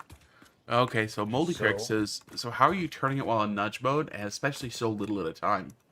if you hold down the control key, you can get a fine-tuned nudge. Okay. So holding the control key when you're going any direction, whether you're turning it or lifting it or putting it down, gives you a much finer nudge in either direction. So this must have been a pure node because I'm getting 240 out of this one. No, Nice. the normal node had 240, had 120. So what would happen if I overclocked this one all the way? I get to 600, which I can't handle. And that gives me 480, which I can handle. There you go. Okay, so 480, and then it goes 45 down to 15, unfortunately, because I don't have wet concrete yet. There you go. And see, look at how fast the moon sets. Yep. I have it on because of Sky UI here. I have it on the nighttime length being only 1 minute, and the daytime length being 59 minutes. So nighttime all of a sudden accelerates greatly, so that I can play more in the daylight. And the reason I do that is so that Robert, when he's cutting clips out of my film, a lot of times I can just wait for the nighttime to be over. But it also gives me a day-night cycle so that all of the plants regrow, like the pale berries and the barrel nuts. They regrow. You know what? When I paused it, it didn't regrow those. I'm going to test that.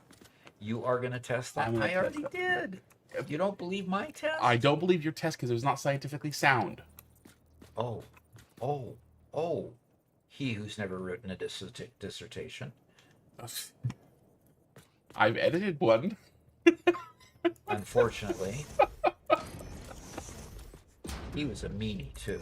I mean, good grief, he was brutal. But what that meant was, how much of an edit did you have to do? My final edit was that of a semicolon on my references page from an anal retentive sort of individual who was on my dissertation committee. Found it. Can you believe that? Finds a semicolon out of place on my references page. And the problem is I used software to make my references page. And because of that, I had to go find where the software had done it wrong and fix, edit the software configuration for that. And in order, so that I could, get it edited properly, so it would configure it properly. Warning, internal coolant reserves dangerously low. Initiate hydration protocol alpha. More peach. This time from Walmart, said a monster. Okay, turns around, smiles, and says where I can. That's a continuation of a joke from earlier. So I'll read the whole thing to you if you like. Yes, please. Before that, Technotar said a comment a little bit ago, said, new viewer here, and I think I'll be watching a lot of you. As soon as I learned that you speedrun this game, I knew I wanted to know more about the mind that engages in that level of madness. Okay. So the joke I see is in the big text. So you can read that? Yes. Okay. Yeah, we should do speedruns again. Yeah. We should do speedruns again. Okay. So, are you going to read Alexa's joke and then her? I will. Go ahead. We do have a first-time chat from El Bozo saying, "Critique Stock and Robert, how you doing?" I met Bozo once. Yeah. Yeah. I was actually on his show when his show came to Fargo, North Dakota when I was a preschooler. No. Yeah. Lexi says, so a rich guy goes to the bank requesting to borrow $5,000, but the bank needs some collateral. So he says, hey, I got my Rolls Royce parked out front. So the bank loads the money and promises to keep the Rolls safe in the bank's large garage safe. A week later, the guy returns, pays the loan back, including the $20 interest. And when the millionaire is about to walk out the bank, that says, "Hey, what? I have a question. We checked you out. You're a millionaire. Why'd you need to borrow $5,000?" And the millionaire turns around, smiles, says, "Well, where else can I park a Rolls Royce for $20 a week?" All right. Pays it off in a week, huh? Pretty cool. I'll keep hydrated here. Oh, El Bozo is Little Kid over from YouTube. Okay. Yeah, you were here a couple of times previously. Oh yeah, definitely. So Okay. So, Gottlegram, do you want to go ahead and read Gottlegram's comment? sure. Oh, is Doc one of those who has child labor check his dissertation? I experienced this phenomenon where doctors, in quotes, whose dissertations I corrected tell me their ideas are wrong, when I'm the reason they have their degree. Just recently helped someone get 100 on their paper I helped them rewrite, and the entire time they were questioning me. Does this happen to you a lot, Robert? This was entirely formatting issues. The content Doc did and did a great job on. It was entirely in how to present a research study in a way that people could understand it, that portrays his conclusions, that when he gets to the end, gives you the kind of conclusions he was deriving from it. Yeah. That's all it came down to. And it was a team effort between Mama Doc and Robert. Yeah. And they tried to convince me, and then when my dissertation chair agreed, they said, "See, told you so." Okay. Yeah. But that's just what happens when you've spent a couple of years working on this. You're neck deep in it, right? Yeah, exactly. And you get to the point where you just get blind. And it was a matter of presentation, literally. It was a matter of how I was presenting the data, and to them it was not logical that I should just flip around my that where I was putting certain information to be digested by the reader. And so it made sense once I did it. It just didn't make sense to me until my dissertation chair explained it, what was needed. So, no criticism of what Robert and my wife were doing. Doc just needed somebody in authority to tell him. No, I was trying to avoid that. I know.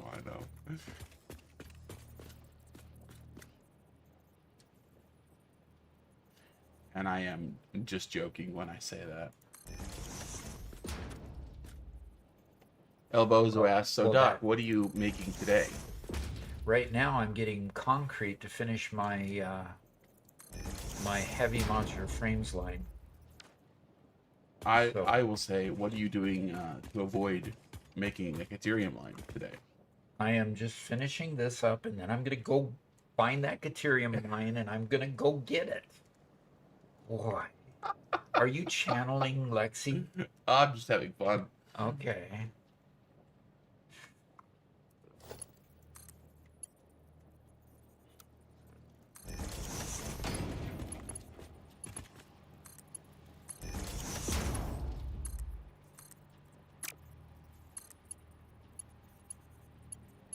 So unfortunately, the quickest day you could possibly have is 10 minutes. The quickest what? No, wait.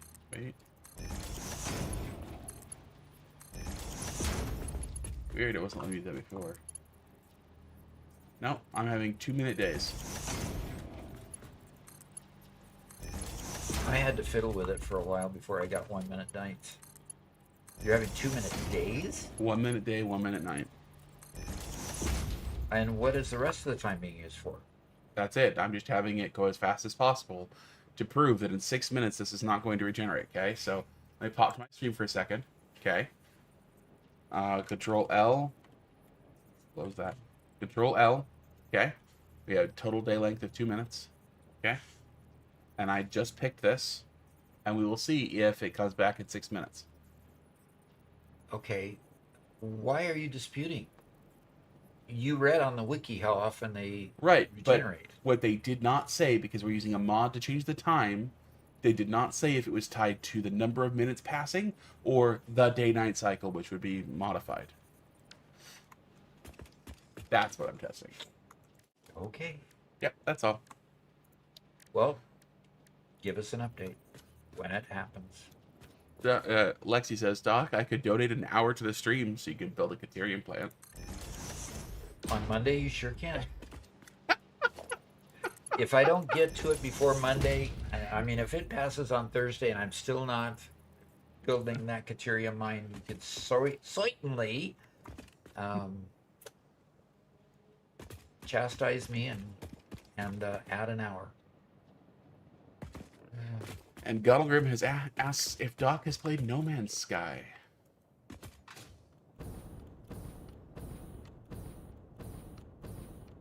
No Man's Sky?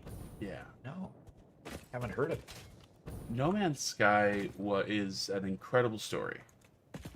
So the game came out, I don't remember, is it like 2016, 2018, something like that?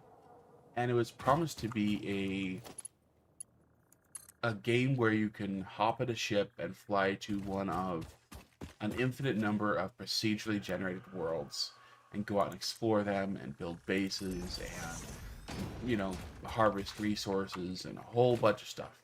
Okay. The game, when it came out, was an immense disappointment. It was so... It was empty. It felt empty. When I say it's infinitely procedurally generated, that's code word for all we did was say spit up random numbers and that's it. However, they have continued to build on it and act on it, and it completely turned around from being a huge disappointment with tons and tons of overwhelmingly negative reviews to they now sit at overwhelmingly positive. Their positive score rating is about equal to Satisfactory now. Interesting. And they just put in yet another new update with some really cool things, which people really appreciate. I haven't gone back to the game. I played it a little bit on launch and hated it like everybody else. I haven't gotten back to it yet. But it's absolutely the kind of game that you would love. No Man's Sky, huh? Yep. And it's super cool because you can hop in a ship on the Earth, and you could take off and go into space, and just without any loading screens, fly off into space, and then fly to a new planet and land on the new planet. It's super cool. Interesting. I'm missing materials. Row.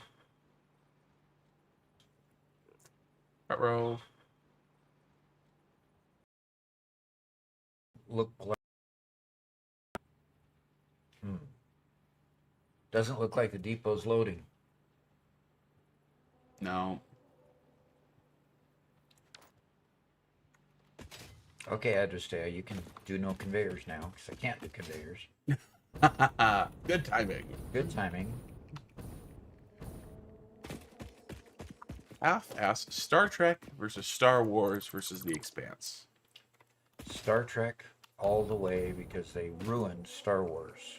Now, understand, Star Wars was my favorite for many, many, many years. Episodes 4 through 6. Episode 4 came out in the theaters when I was in my late teens, like 19, almost 20. So 1978. And so I saw Star Wars, can't remember what that fourth episode was. I have to interrupt you. Yeah. I was wrong. It is literally tied to the setting and rising of the sun. Okay. It's been 3 minutes and it's back. Okay. Or it's been 6 minutes and it's back. Setting and rising of the sun is what does it. Okay, good. Cool. That's what I thought I saw after I changed it. Okay. To actually having the sun set and rise rather than having it just paused at noon. So. Caffeine says, well, they also run Star Trek, but we could just not watch anything after Enterprise. Well, I do have to say that um, my favorite series, and I haven't watched a whole lot of series after Star Trek, Next Generation. Um, Robert says that the one with the Deep Space Nine. the the the what? Deep Space Nine. Deep Space Nine was really good, but I just never watched it. Um,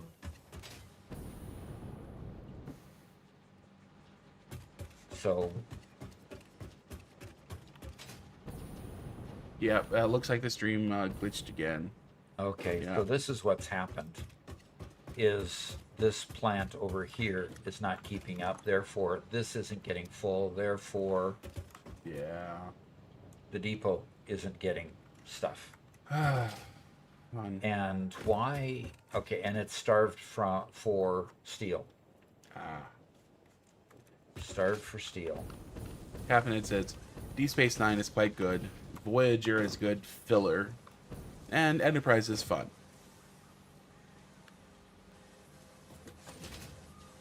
It really Okay. depends what you're looking for in a show. Well, it is not starved for beams.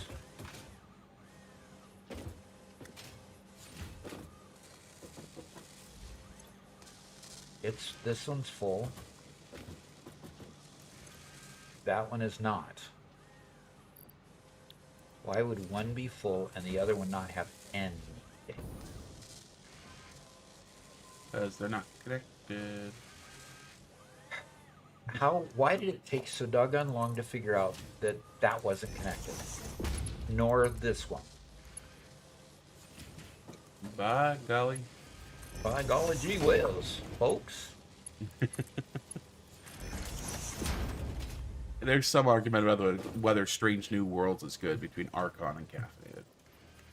Okay. I need to take a little stretch break. Okay. And I'll be right back on screen.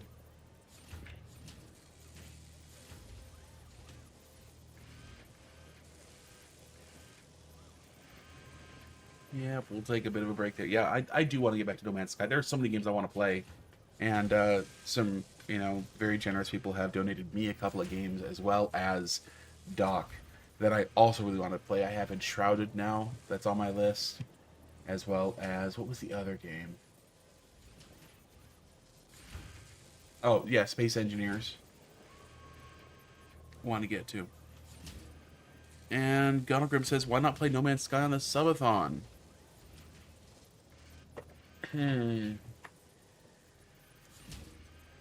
I think that would be a great game for the subathon. If we end up going to a day 3, which would be insane, then I think that would be. Okay, I'm back. Now I've got actually, where I thought I had 6 machines running before and only had 2. That's weird. Hey, cat. You can come over Exactly, Archon. here. Okay. Zach wants to know if Doc would play a horror game. A horror game? Why would I want to do that? Because you said you used to like horror movies. I like horror movies. Yes. The one horror game I tried was not all that fun. You're wrong. Trouble. I'm wrong because it was fun for you. No, you're wrong. It is fun. Last Halloween we tried playing. Oh, what was it?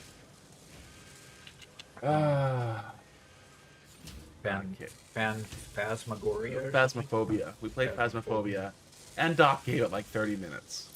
Unfortunately, we also didn't test the game before the stream, so here we were live on stream for 20 minutes trying to get it to work. And at that point, we were averaging like 40 viewers total on a good time when Starlink was working with us. And I killed the stream and killed the viewers, and yeah. Okay. Well, obviously, there are not enough.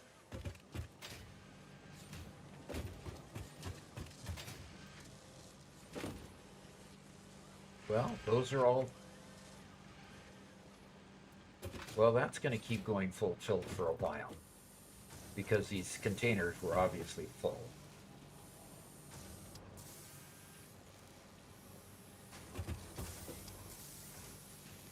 El Bozo says, Doc playing Elden Ring complete run when? That'll be never. That's just never. That'll just never happen, huh? Yeah. So Oscar about No Man's Sky said it was overhyped by the fans and by the devs company owner by accident because the owner was clearly out of its depth of field when talking about the game. But as Robert said, they've turned the game around. So they just got ahead of themselves, it sounds like. Uh-huh.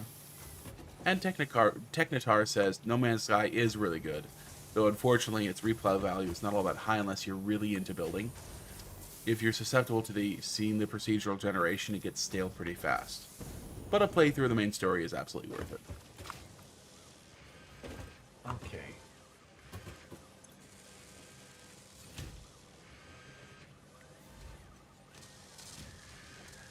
Well, you know, I could overclock these things. Keep my industrial beam, in case industrial beam's coming.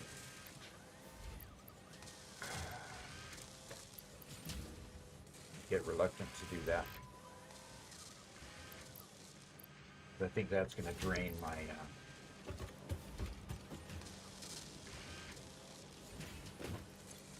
I'll just overclock these first two.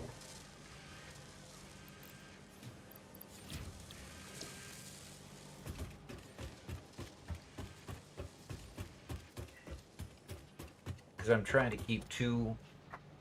Yeah, I'm going to need more in case industrial beams. Maybe I'll have some extra concrete that I can apportion some of my surplus to. I don't know.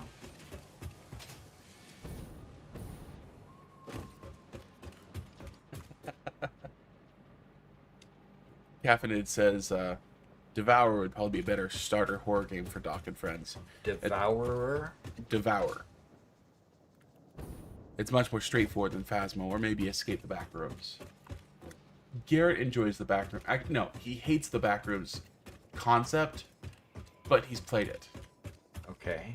I think he actually enjoyed it.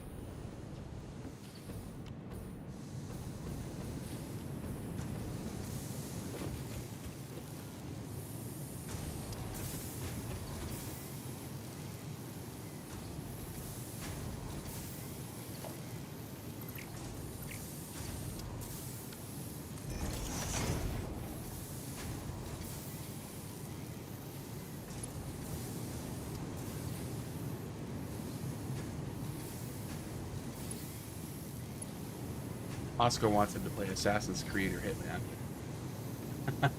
No. I get the interaction, but no. It would be fun.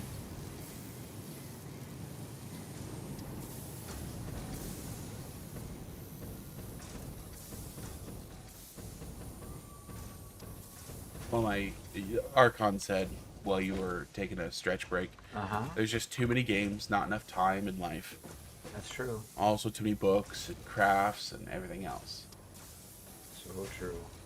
Yeah, this time last year, you know, we were still ramping up the YouTube. Actually, no, this time last year we were blitzing for the release. So no, we were busy this time last year. Oh, but, yeah, we were really busy last year at this time. Yeah. For a number of years, I've had enough downtime that I could do a lot of, you know, miniature painting and modeling and that kind of stuff, and I really miss having time for that.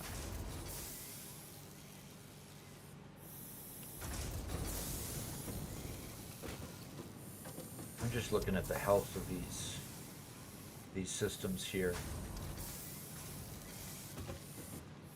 They look like they're all functioning. Yeah, they're all functioning, and it looks like I could do some overclocking on these machines because they're at least the end of the line machines are they getting full?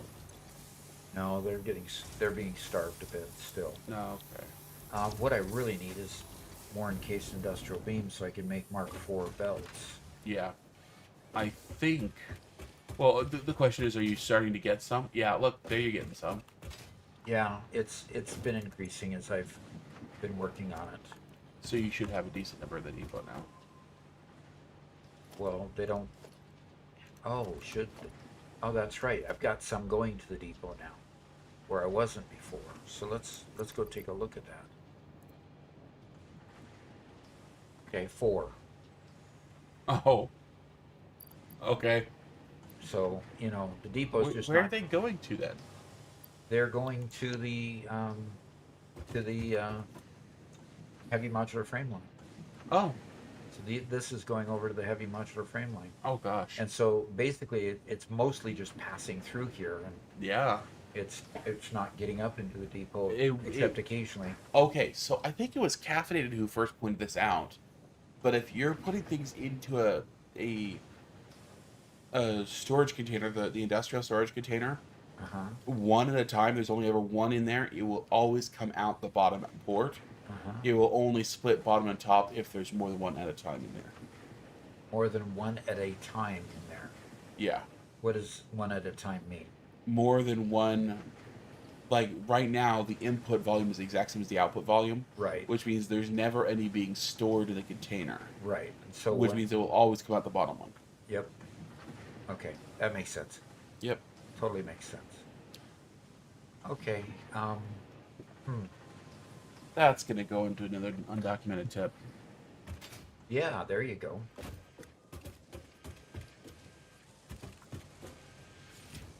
And, well, we've got plenty of concrete coming in here.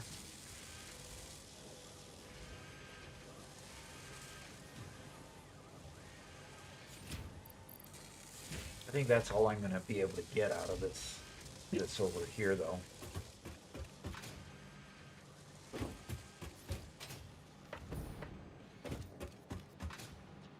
Caffeinated says, I can't believe you remember my whole lecture on industrial storage containers. Oh,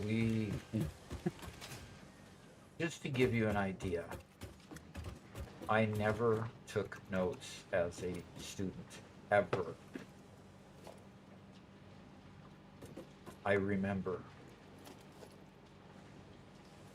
So, you know, it was just a gift. I never studied for tests. I just always intently listened to the lectures. And the only thing I studied for tests on was calculus. When I was taking calculus and then calculus-based physics. I did study for those 2 classes, but everything else, nothing.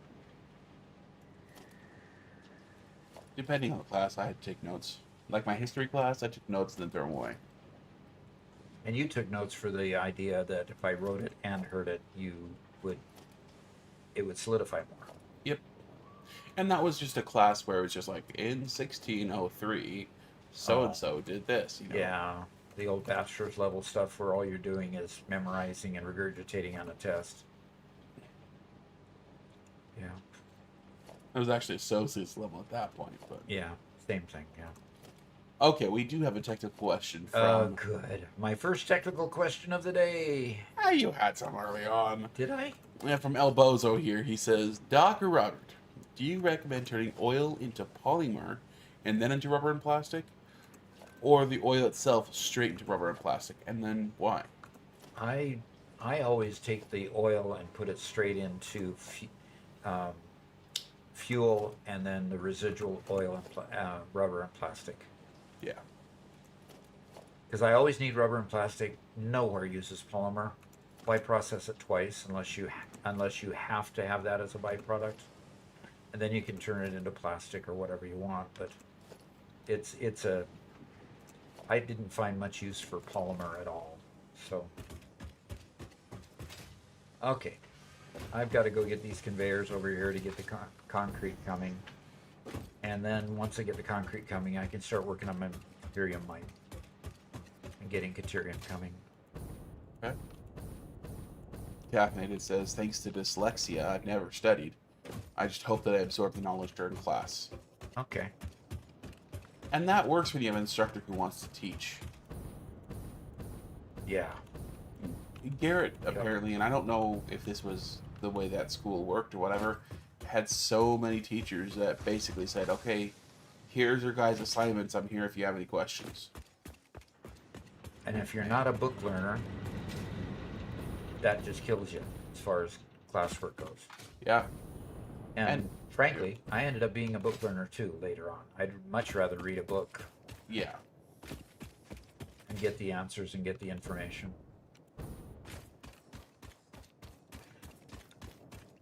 I think I preferred the lectures, not because I hated the book, but because typically when you have the lectures, they can't give you as much information, but they leave you to infer a whole lot. So I could sit there listening to the information with half my brain and the other half saying, okay, what else can I do with this info? Uh-huh. You know, Exactly. as opposed to a book, you have to just read the words as they come to you. It's like, okay, well, it does what it does. So. Okay. So Manfred has a little more in-depth answer to the rubber and plastic versus fuel question. He says, early on I make plastic and rubber directly, and use the heavy oil residue to make fuel. Later on I make heavy oil residue and process the polymer to make rubber or plastic to feed the recycled plastic, and rubber loops. Heavy oil residue is used to make massive amounts of fuel with the diluted fuel recipe. Okay. There you go. There's obviously a lot of variations you can do when you start processing oil. So,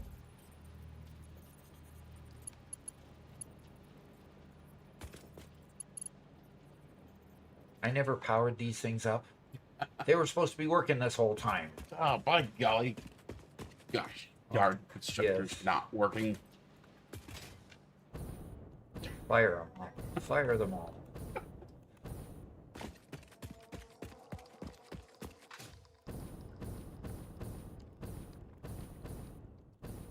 I better get some more filters, fog filters. Yep. Kevin, it says, have you tried turning them off and on again? Or just, turning them on? We watched, oh, what was it called? Oh gosh, what was it called?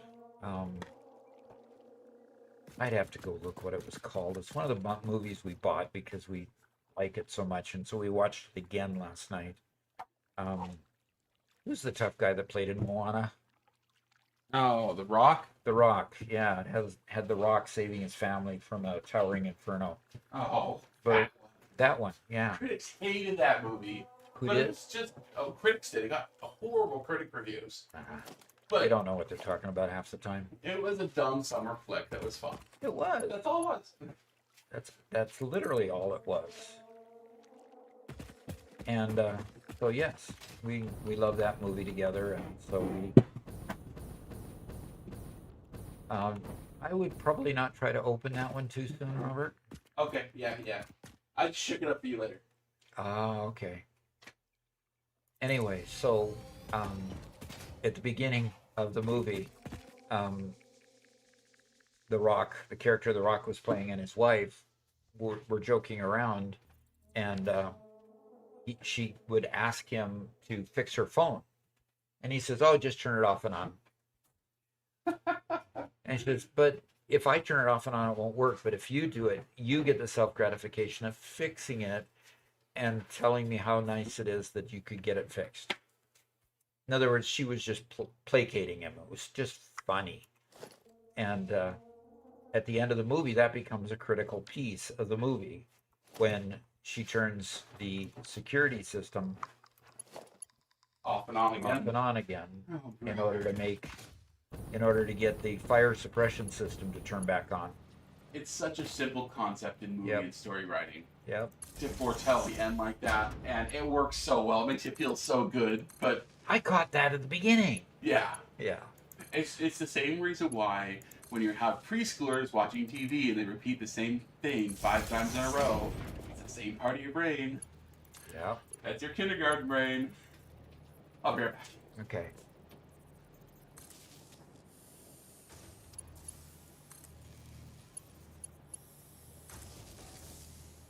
And he calls it a kindergarten brain. Yeah, come on. I would try not to insult people by saying that, but Robert, he's just an AI, and it just flies off its tongue.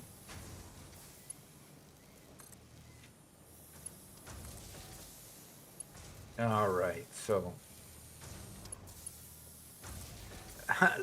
well, some people have a room temperature IQ and take whatever victories they can get.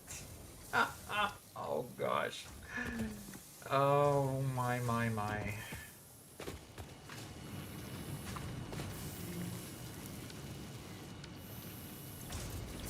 And we want to make concrete. This one was obviously not told to make concrete. Now, I have how much coming out of here? I have 480 coming out of here. It's divided by 5, which means I need to overclock all of these.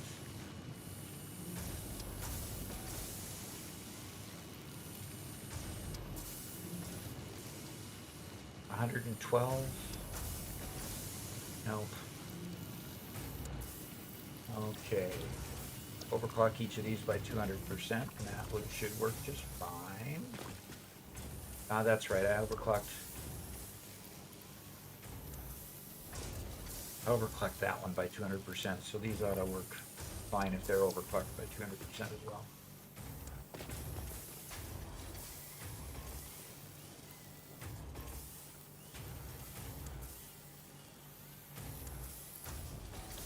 Oh gosh.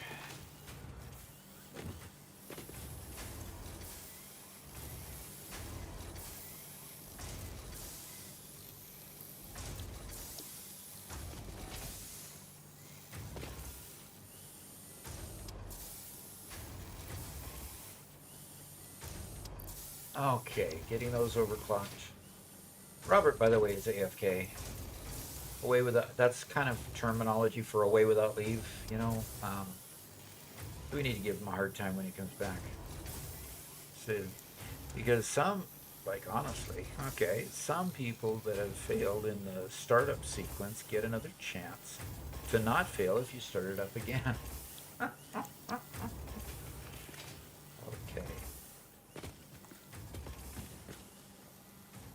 Okay, so if we have these overclock double, that gives 30, and I think we did 5 of these machines, right? 1, 2, 3, 4, 5, 6. 6 of these machines. One of those not overclocked. It's not getting any limestone. Why would that be the case?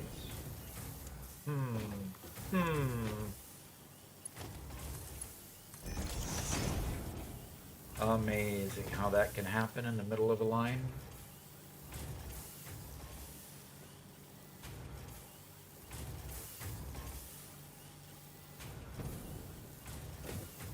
Okay, so we got 480 coming out there, and we've got all of these 6.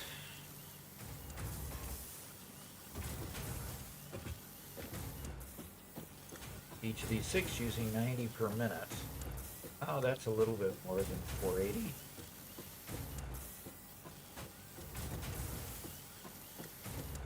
That's 540. I'd rather have them be a little overclocked. 540 is 60 too much. So if we brought this one down to 67, and brought this one down to 67, that would be a little bit more real. Okay, very good. We got those balanced. Now let's go and run this over to my factory over there. And let's see. How far can this go? If I went out here, how far can you go? Missing encased industrial beams again.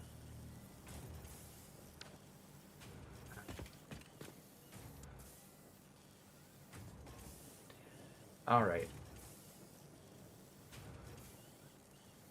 I need another encased industrial beam line in the worst way.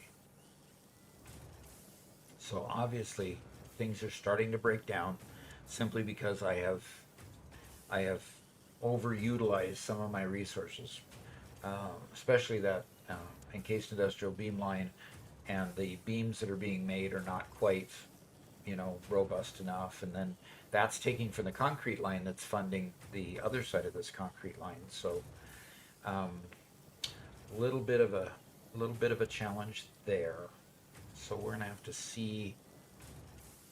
Okay, all right. I think the cement belt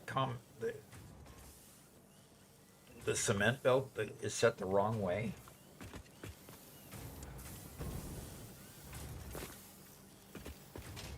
I Okay, I'm not quite seeing that.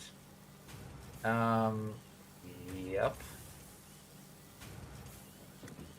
Oh yeah, input, yes. The output is over here. So it's not that the belt is set the wrong way, it's just that this is going to have to come out the side and go over there. Which means really I should knock out that conveyor, knock out that, knock out that, and good job. Good job. Thanks for noticing that. Okay, and I want the arrow to come out that way. Okay, let's put this back. Yes. Let's put this back. Yes, and now that can come out there. Good. That can come out there. That's good. Good shot. Good shot. I need to put some scaffolding out here. I'm gonna shoot for that direction. And I want to kind of be equal there. I don't know if I'm going to be able to go that far. We'll see real quick. Okay, conveyor's too long. Yep.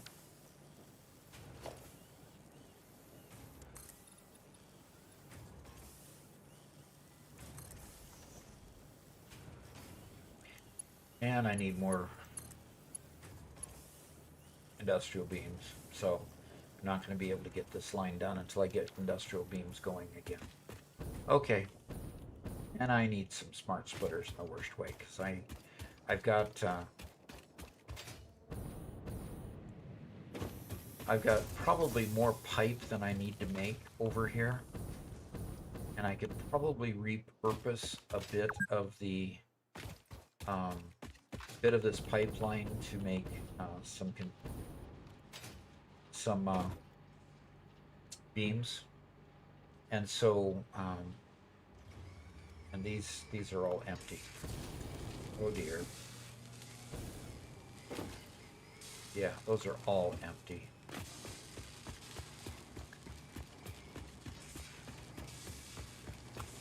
Now why are okay, that's empty, that's full, because those didn't get put in there. That's why. Okay.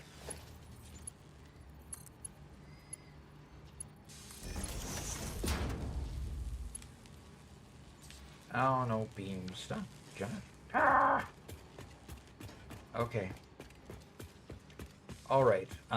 That line isn't working yet. Anyway, let's go get some Caterium so that I can get some more fancy tools to build things with. And I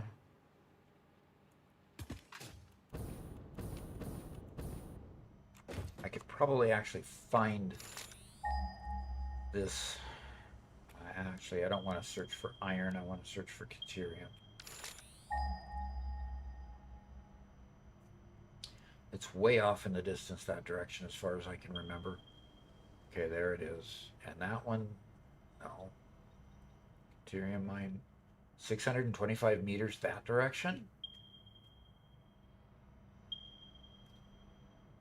So 625 meters that direction? You gotta be kidding me, really?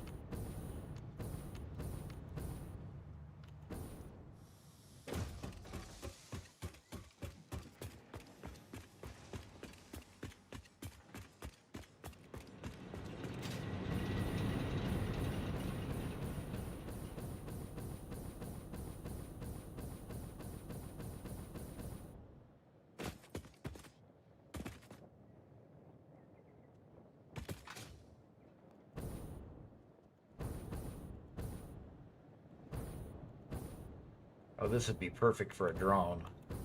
If I only had drones.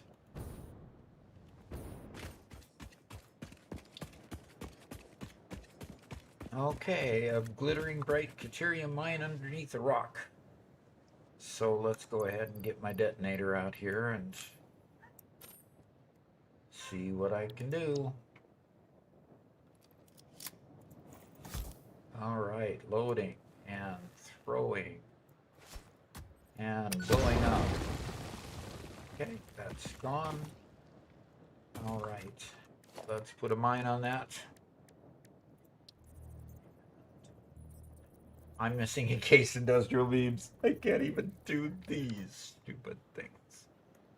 All right, well, I know that that's there now, right at the shore.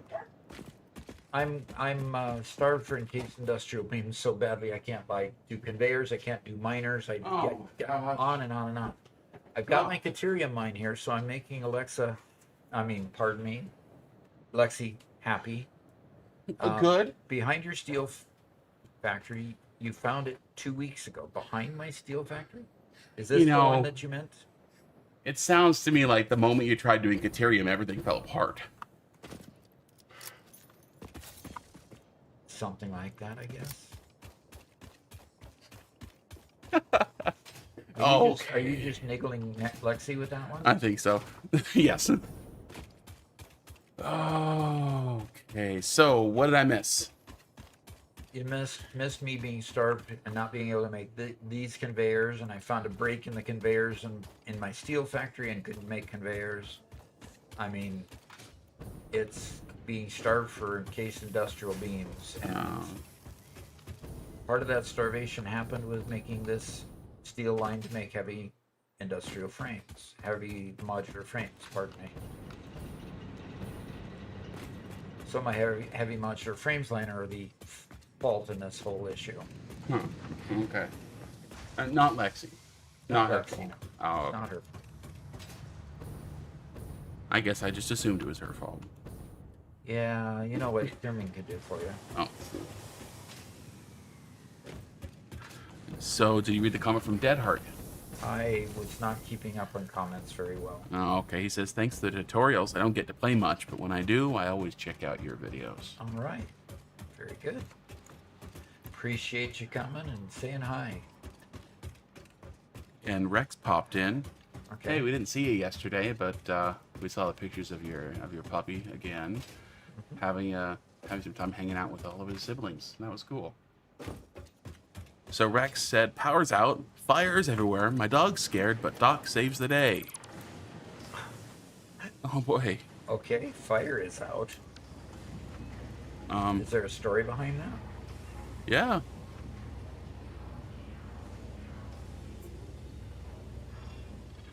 Okay.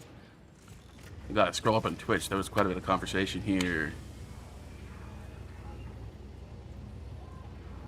Or jumping from high places into hail piles. Oof.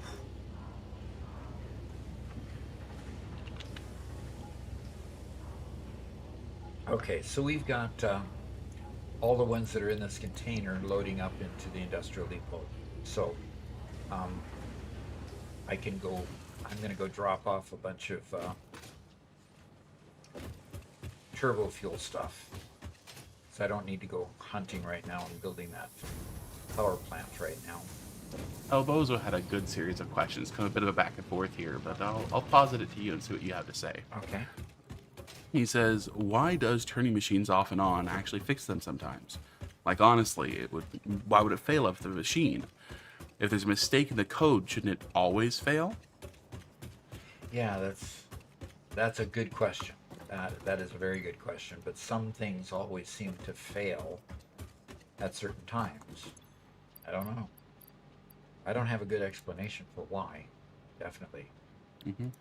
Well, like, for us this morning, our OBS failed. We couldn't get Doc's monitor to show up. And when we fixed that one, then we couldn't get my monitor to show up in our test this morning. And we just had to restart the machine. But the machine hadn't been updated in a couple of days. And all it takes is something like the machine decides to restart a service that normally has to be restarted every day at 1:30 in the morning. And so it's restarting that service at the same time that a keep alive message is being sent by another service. And so then it's lost, and it only ever happens once every month if it's currently connected at midnight. You know, it just super edge case type stuff that causes it just to not work. And it just so happened to happen this time. Interesting. So Blade TV says, I had somebody explain why power cycling usually fixes things. Okay. So let's hear it.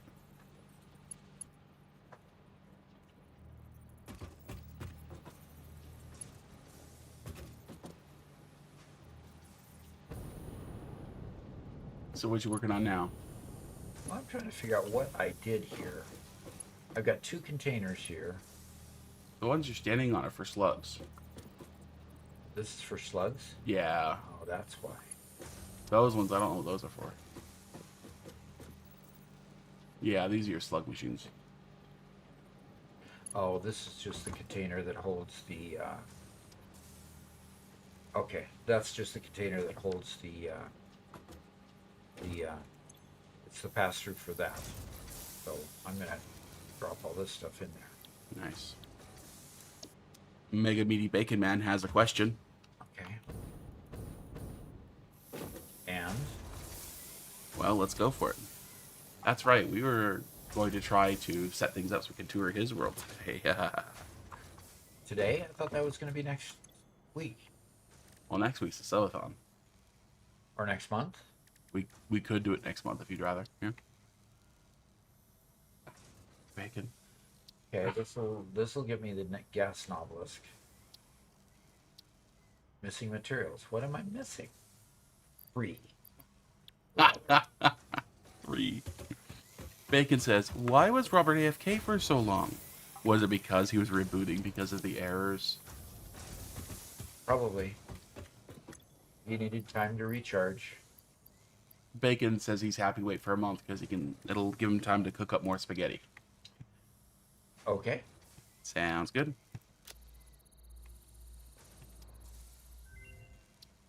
Well, guys, just wait until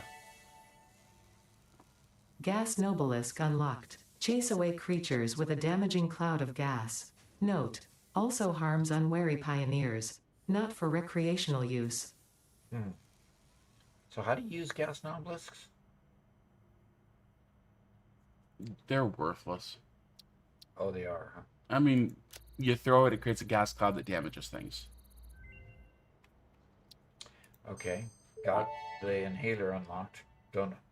Vitamin inhaler recipe unlocked. Not only does it restore your health, it also acts as a preventative supplement against scurvy and other shortage-induced conditions.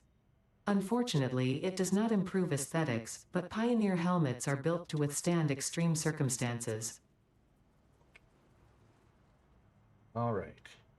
So I've got a medicinal inhaler that I can make. So, what else is available?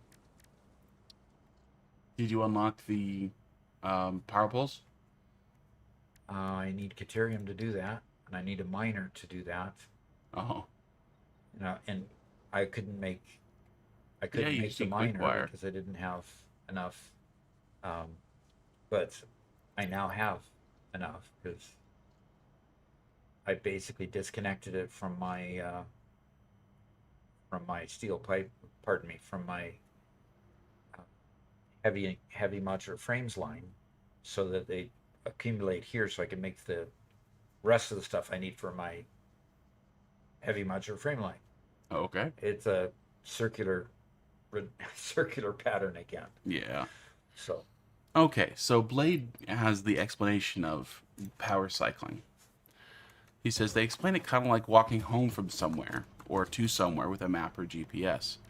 Power cycling basically restarts the path you took if you got lost and sends you back to where you started from with directions. And so it should click for you on where you are and where to go. Power cycling restarts the machine's thoughts and directions so you can go, oh, I know where I need to go now. okay. That's a cool explanation. Uh-huh. Okay. And deal with the slug later. So, Mager and Mantrid both have good uses for the gas obelisk. Okay. Mager says gas nobelisks are useful in removing small rocks because they blow up just that small rock. Okay. And Mantrid says they're also good to clear an area around a collectible of enemies. Else, if you have enemies on an elevated platform and are contained, you can throw down gas and kill them with damage over time. Okay, so if you have a bunch of enemies sitting, I'm getting sidetracked. So if you have a bunch of enemies just hanging out and you want to just get them moved, you can. Yeah, if you want to kill the enemies and not disturb the fauna or the flora. Okay. Okay, fine. So what do you think's going on? I don't have any gas masks. I'm down to like 3 gas masks. Oh no. Yeah. Yeah, you need more fabric. Yeah, you need more fabric. And can I make more fabric? Where do you make fabric? In here? No. I've got plenty of mycelia to make fabric. Good. Mager says they work really well in the hatchers because they kill the little bees, which are hard to hit. Yeah, they are hard to hit. And for people who don't play in passive, they become very annoying.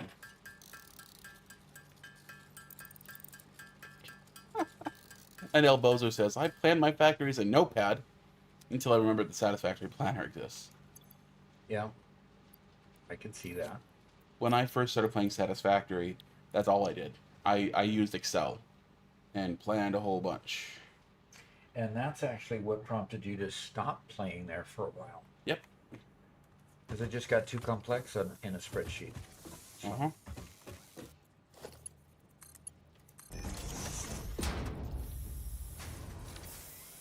Okay, so, yep. That's getting processed now that I don't need it. So, Bacon says, plan? What's that? plan? Yeah, exactly.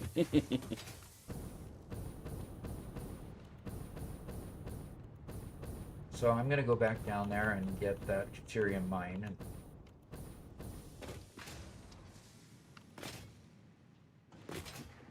this is not the deuterium mine that I'd found earlier. I was really surprised that it existed there. I'm not quite sure which deuterium mine Lexi is talking about concerning, one that I had found in back of my... Can you scan for it yet? Yeah, it's right there. Oh, okay. I just couldn't put a mine on it. Miner on it.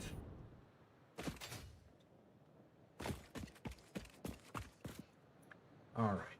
Let's put... put foundations.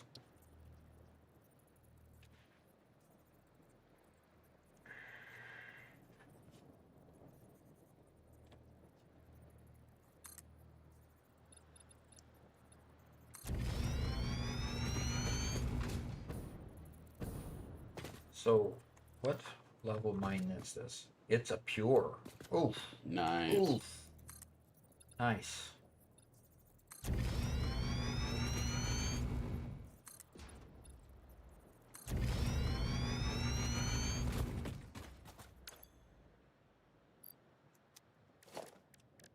Production miner.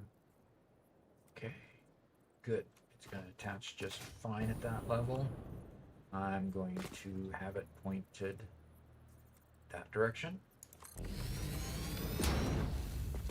And let's put the foundations right under it. Okay. Now the big question is, how much can a deuterium pure mine do? We'll have to see.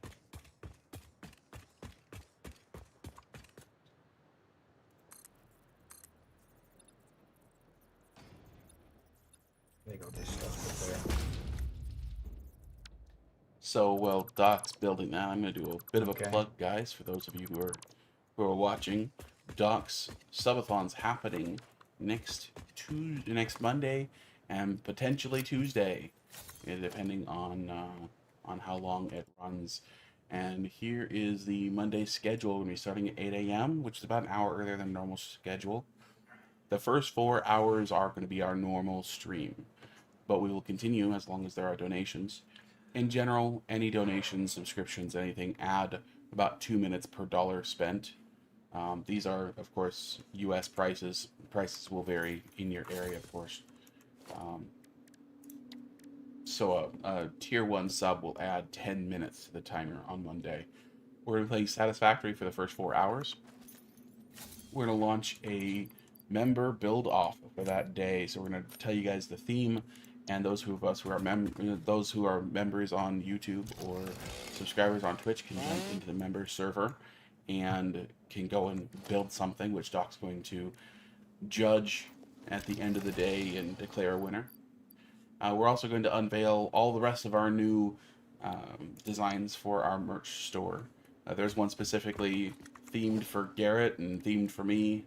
Then, of course, several themed for Doc, as well as one that I'm particularly proud of. That's a good architect's mug, we'll say, that I quite like. When Doc takes lunch, Garrett and I are going to take over the stream, and we're going to do a little contest between the two of us. And anytime you score a point, you force the other person to eat something extremely hot. Garrett will obviously lose this because he can't take hot foods like I can. After lunch, Doc's going to play a little bit of Dune Awakening, and that is courtesy of Gauntlegrim, who's been a longtime member and supporter of the stream. Going to be playing that for about an hour and a half. Going to come back to Satisfactory. And going to close out the day with a little bit of Portal, and then judging the member build off. Quite a full day. Yes. And that, it all Let's have depends plenty on... of monsters off to the side here. Yeah. It all depends on the amount of support and how much fun we can have together. Yep.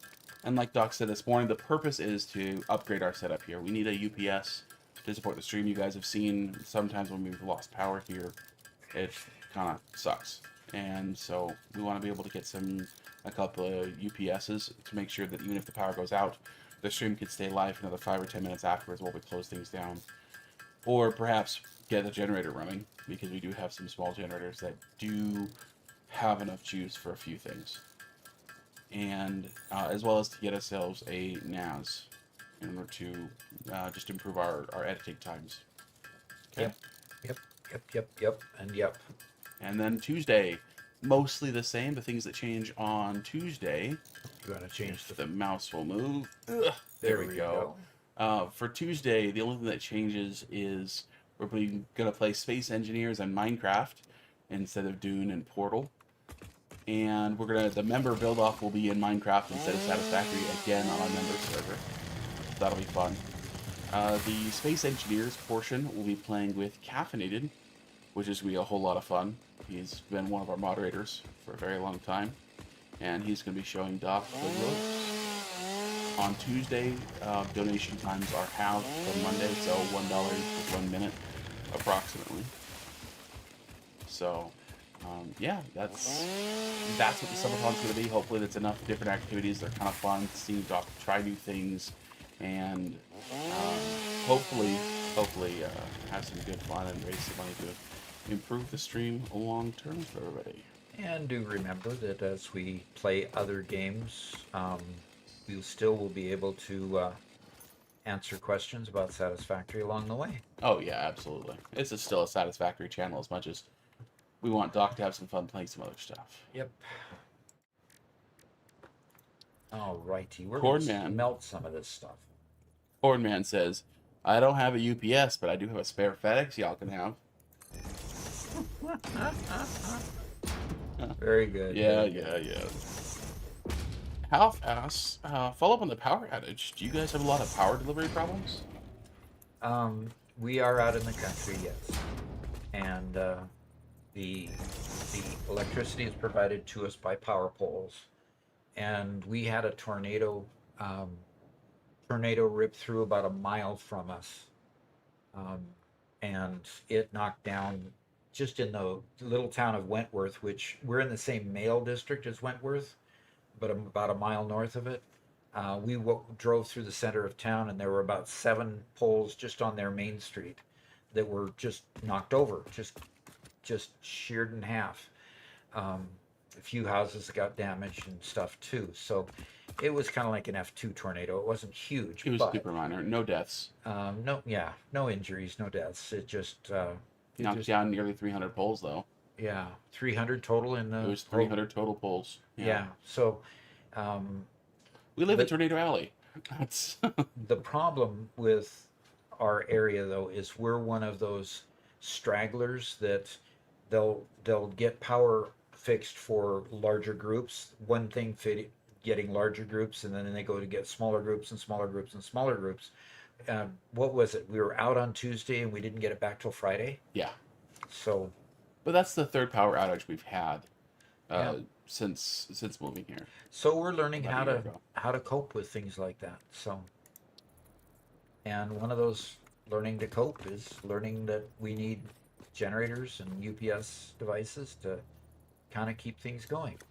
hmm So, So we have a couple of small generators that aren't really supposed to do a whole lot, but we have they are enough that if needed, we can get them to run Doc's computer and the stream PC.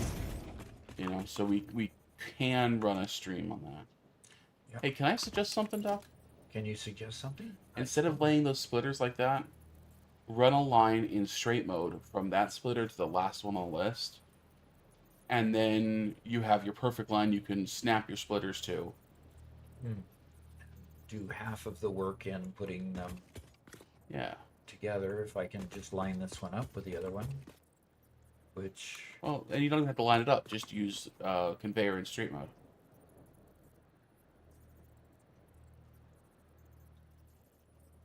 okay. Okay. I don't But- think I completely understood what you were saying. That's fine. I mean, this will work. Yeah. And that's if I put it in straight mode. Yeah, straight mode still goes straight. So I did get Okay. it lined up. Good. And then you're saying just lock. Yeah, as long as you just point at the splitter, just hold control, and it should snap to the nearest one. There you go.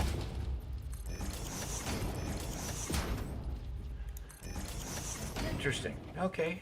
And then I can just go down the row here and just put the ones from the machines to the conveyor, to the splitter. Okay. That's a cool new trick. One that you probably kept secret for, a long time watching me struggle. Yes. Just so that you could laugh on stream at It my wasn't so much ineptitude. laughing on stream. It was waiting for the point when I could demonstrate my superiority at this game from you. That's really what it came down to.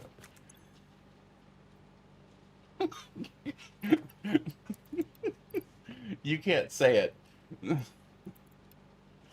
You can't tease me without it. Okay, so we're going to output 480, which is the limit of this one conveyor.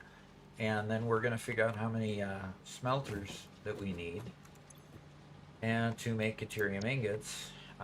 And of course it takes 45 and outputs 15, just like the last one that we did.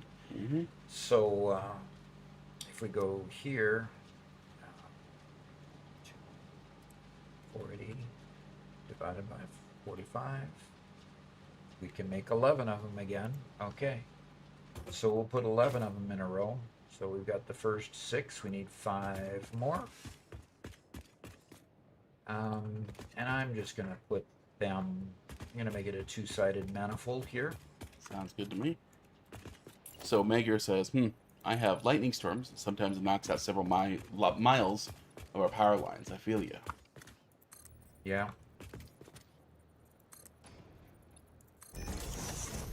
Half says, geez, I'm glad I live in the cold Norway and not to have tornadoes. Yeah. We have storms, but not like the level you guys have. Right.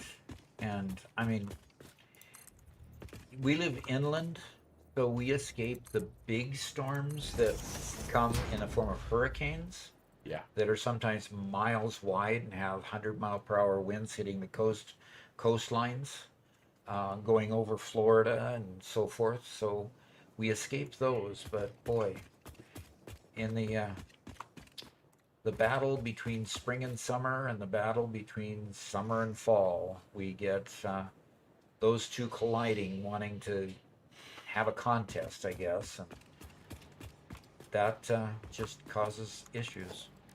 So, That's what happens when you live on the Great Plains. yep. Weather just passes right through you.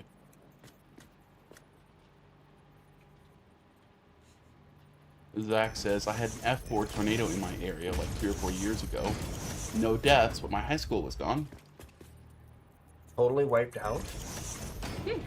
Cool. Not cool.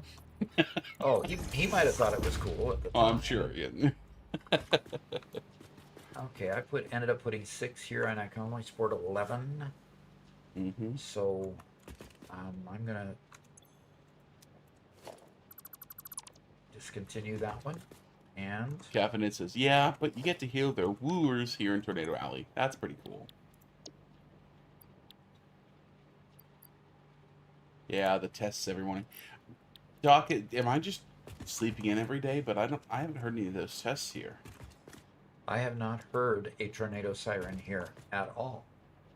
They kind of freaked me out back in St. Louis when we lived there. Yeah, because they were close enough that you could actually hear them. Man. But I don't think they're close enough to hear at this location. Yeah. Tornado sirens, man. It was just, I had heard about tornado sirens. I knew they were a thing. I knew they meant, get in a bunker or whatever. But I didn't know that they tested it at 10 o'clock in the morning in the middle of the month. And so the first time I hear, I'm like, wait, is there a tornado? Huh? Why haven't I seen it? Where is it coming from? That kind of... Good indication it's not not a tornado is if there's clear skies outside. Yeah.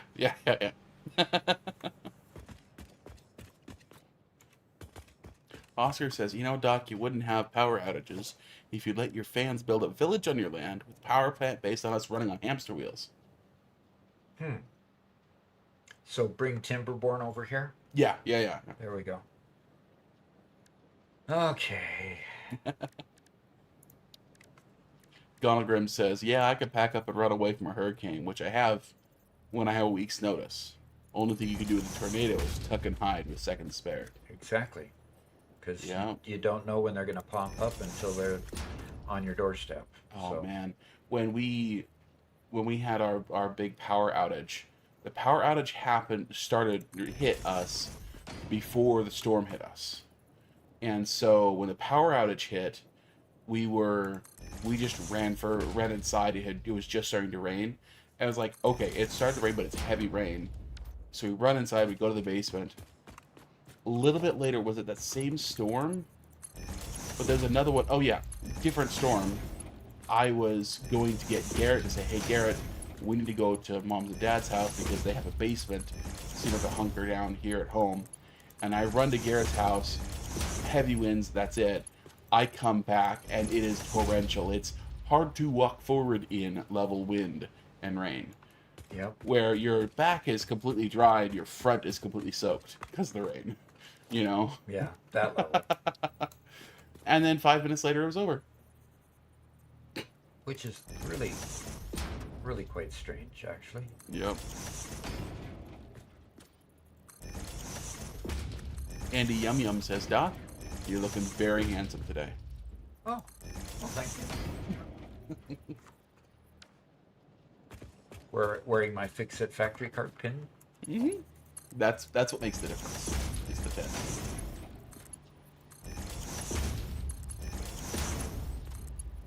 Cornman says, my power is always going out in the winter. I live between Snohomish and Monroe. Interesting, out there in the foothills of the mountains. Yeah, we had some power outages when we lived in Marysville, there in Washington. But they weren't super common. No. And they're usually pretty short-lived. And big storms weren't common either. The storm I remember most is the inaugural day storm, it ended up being called. It was the inaugural day for President Clinton, and we had a huge storm go through that did a lot of damage. Yeah, I was too young for that one. Yep.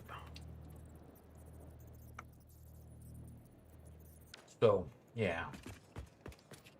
So Thack said it was cool having his high school get blown away until he realized that school was going to be in trailers for a while. Yeah, and that wasn't too Oh, comfortable, I bet.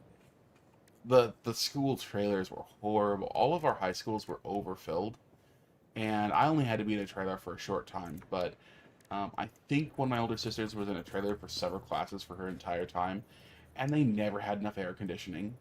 And so anywhere near the spring or fall, like if it was ever anywhere near a warm day, it was just baking in those trailers. It was the worst. Feeling it for your sister, huh? Yeah. I only had to handle it a couple of times.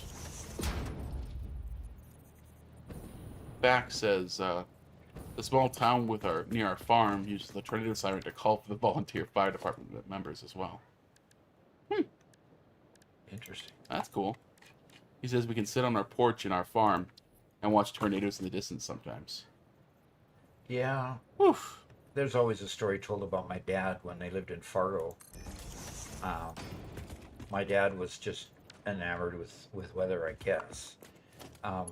About him getting up on the top of our mobile home at the time to watch a tornado that was off in the distance. Yeah?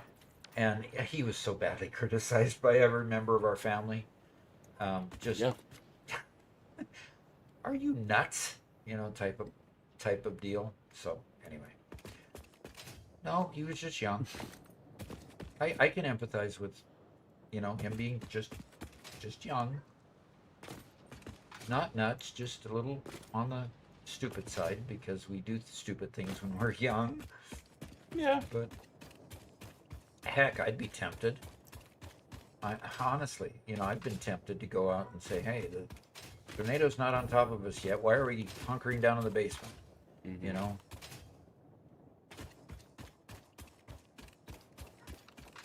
Megarat says, with all the twisters, one would think to start building all major buildings underground. Underground? No, I don't think that's quite necessary, but We're in a unique space because, especially for those of you who live in or near a big city, there's so much land out here. Things are so spread out. Part of the attraction of living out here is that you have space and you can spread out. We're Yep. surrounded on three sides by farms. And if you have to build underground, then you're adding the kind of expense back in that you get away from by living out here. yeah. And if you're adding that back in, well, then you don't have all the land. So it's just kind of a unique quirk of living out in the middle of nowhere. People live a little less optimally.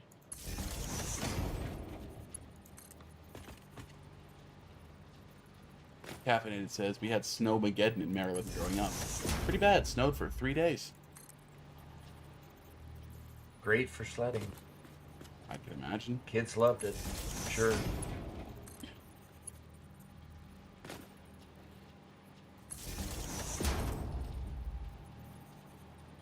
Cornman says, we'll have power go out for days because Monroe has a prison that takes priority. The prisoners, wah, wah, wah, they need showers, wah, wah, wah. They will escape to the high school, wah, wah, wah. The prison's a mile away from the high school. Oh my. Oh, that. That's an Monroe interesting area. Penitentiary, yeah. Yeah, Welcome back, Megalith. Good to have you. Again. Yeah. Okay.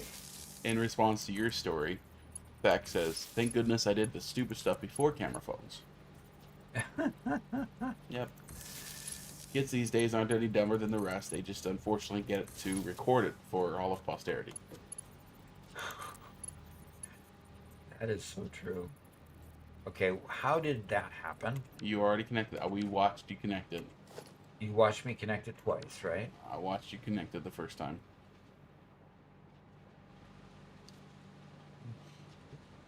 You're really trying to get comfortable here. She's now on the chair on my back with her head hanging off front. Okay. Dahlgren says, yeah, I've seen other people jump at an alligator and wrestle. Never felt the need to myself. No kidding. That is crazy. Okay. I don't have the formula in these, obviously, so that the sticks are turning green when I know that I've got them powered up. Right. So that's part of the issue. Oh, stop it.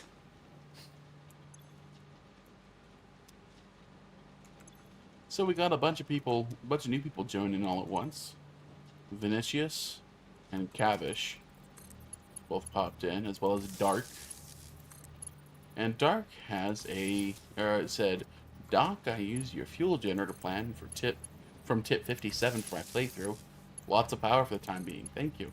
You're welcome. And Vinicius asks, is it ever worth it building only a motor farm from an iron mine solo? Ever worth it to build only a... Yeah, like instead of building one big plate line that goes to everywhere that needs a plate and one big screw line, just taking one node, turning one node womb to tomb on a single product. Interesting. I suppose it would be at times. I know you got to devote enough resources to things. Mm-hmm. And that one's running. That one's running. Okay, 3 of them are running. Yeah, I think it's totally normal. That's more the modular approach than the Mega Factory chip approach. Uh-huh. Yeah.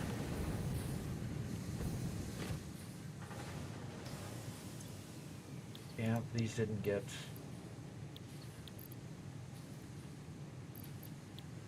Another technical question from El Bozo, otherwise known as Little Kid. Now he's El Bozo 95, which to me would say that he's 35 years old, or 30 years old. Which would tell me he's probably not Little Kid anymore. Yeah, he's probably just portraying a little kid. Yeah. Because he's a little kid at heart. There you go. But he asked, do you recommend having one freight station for every item, or just one freight station with all the different items going in? One freight station per item. Much easier to unload it and get it going where it needs to go. Mm-hmm. Much easier. Okay, we got green lights. Green lights and yellow lights, which of course are normal. First time chat from the Roasted Goat saying, hi, I've been watching your YouTube shorts for a while. Never been to one of your streams. What you doing right now? Well, getting some Caterium because I have I have a user that says that I should get Caterium. So I can make Caterium wire, so I can go unlock a few things in my up in my factories. Yep. So the question is, should I go ahead and build another row here of doing wire down here, bring the Caterium upstairs, and do the wire up there? Okay, El Bozo's not 30, so El Bozo 95 is not his birth year. No, okay. Okay. We also have MPB HVAC. It says, hi Doc, hope you're well. I've only just got into Satisfactory, so I only just discovered you and your content. I must say, you are a superb teacher, and I wish you all the best. Well, thank you. I am a university instructor, been a teacher just all my life in various disciplines. So I love teaching, and I've honed my skill there, and at least tried to hone my skill. So, we have as much Caterium as we can get in here. One that's going to be underutilized, of course, out here. That's when fine. everything fills, yeah. Just so that I'm using all of the Caterium that I can in the ore phase. We have plenty coming in here. So we have 11 of these, and they're outputting 15 per.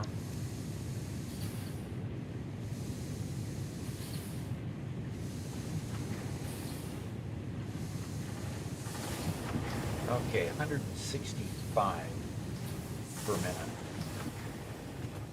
165, and I'm not sure what that tells me because all I'm going to do is transport it up there. So let's get it moving up the hill here. We can also say hello to Zemo and Peter Van Noyen. Okay. Peter Van Noyen. Hello, Doc, and hi, Twitch. Okay, Zemo. How long did your Gigafactory take? I don't know, since I haven't finished it yet. My main architect, who is Garrett, decided to write a book. So he went AWOL for a period of time, and so we may visit the Gigafactory again when he comes to join us Monday and or Tuesday. On one of those segments that we're doing Satisfactory. Yep. But as for now, it is still an unfinished project. 95 is your favorite number. Is that because a football player was that number or something that's tied to that? I'm curious. Caffeinated says, today's word of the day is procrastination. Okay, why would that be today's word of the day? As in, Doc is very good at procrastination when it comes to the Mega Factory. The Gigafactory? The Gigafactory. Okay. Oh, procrastination, you call it.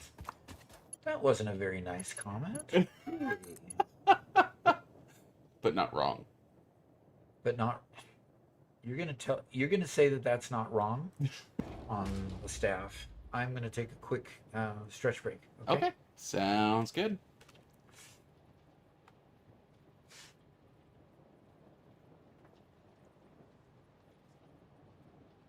Okay, time for the day's round of Factory Guesser. This is where I do very, very poorly at trying to guess where I am on the map, while Doc looks on in disbelief at how bad I am at this game.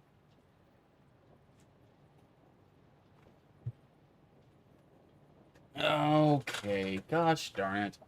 Starting off a hard one. I'm going to allow myself to pan around this time. Oh no! I turned it off. I can't pan. That's too funny. Where would you ever place that? That's north. By the way. Oh wait a minute. No, it's southwest. This is a biome I don't spend much time in. Right. We haven't spent much time in that biome. Wait. No. I think that's the arch, isn't it? Aren't we seeing the arch in the distance? Isn't that this area? Somewhere in here? Oh gosh, is that the arch in the distance? So you're right at the edge of the biome. Which means we'd be like here-ish? The arch is in the grassy fields. Yeah, well the arch is this, I think, by the blue crater.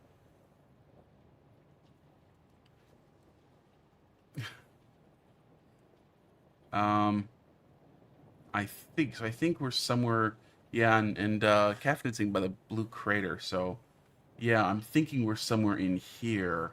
So I'm just gonna guess there. But man, probably on like one of these mountain peaks or something. Let's try that. Okay. Yeah, a little bit closer to the edge of the. Darn, I hedged too much trying to get too far back. But yeah, I correctly identified that.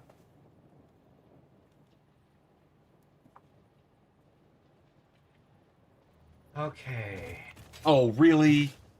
What? Oh, sure. Sure. That was an easy one. Okay. You ought to get that one just real easy, Robert. Yeah, well, let me give you a couple of notes. First, we got... You may pet the cat. Oh, we got One a cat time. protection that you can't hear. Emotional efficiency protocols remain in effect. Can you put your ears back in? Okay.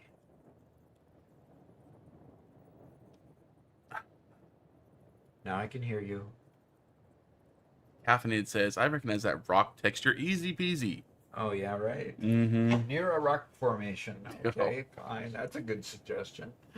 Oh, gosh. Alexander_Petrova said, "Congratulations, Mr. PhD, on your efficiency. You are now second in Pioneer of the Month ranking, just below Robert." Just below Robert? Now, how did he rank so high? I had no idea. I had to just guess. Okay. This one. That's got some weird artifacting going on up there. It looks like it turned us at a stitch line. I know there's one kind of like this, but I think this one's more beachy. Shoot. Yeah. Oh, did you just give up on the other one? No, yeah, I just guessed somewhere in the middle of the map. I got 100 points for it. Yeah, I can't imagine that. This one. Gosh. I thought it was better than this. Potagax asks, how many hours do you spend in Satisfactory? Do I spend a lot? Well, Cornman got it far right on the map. Oh, brother, what is this today? Okay. You got to know where that node that. Oh, that is loud. Sorry about that. I think that's this, right?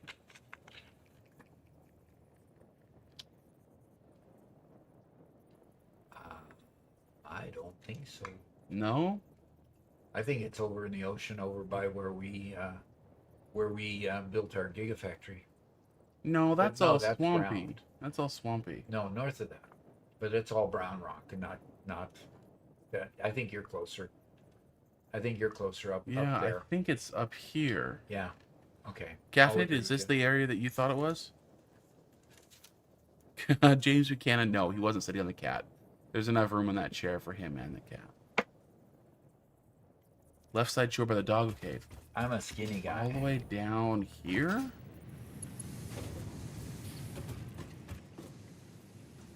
Okay, doggo cave is here. You think it's this arch?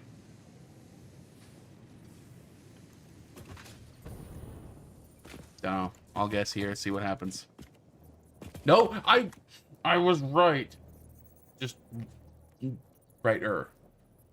I've never had such a bad score in this game. Okay, one more, guys. Whoops, he says. Delete that VOD. Yep. Okay, this one we can get, because this one is looking east, looking at an arch. I think it was on this island.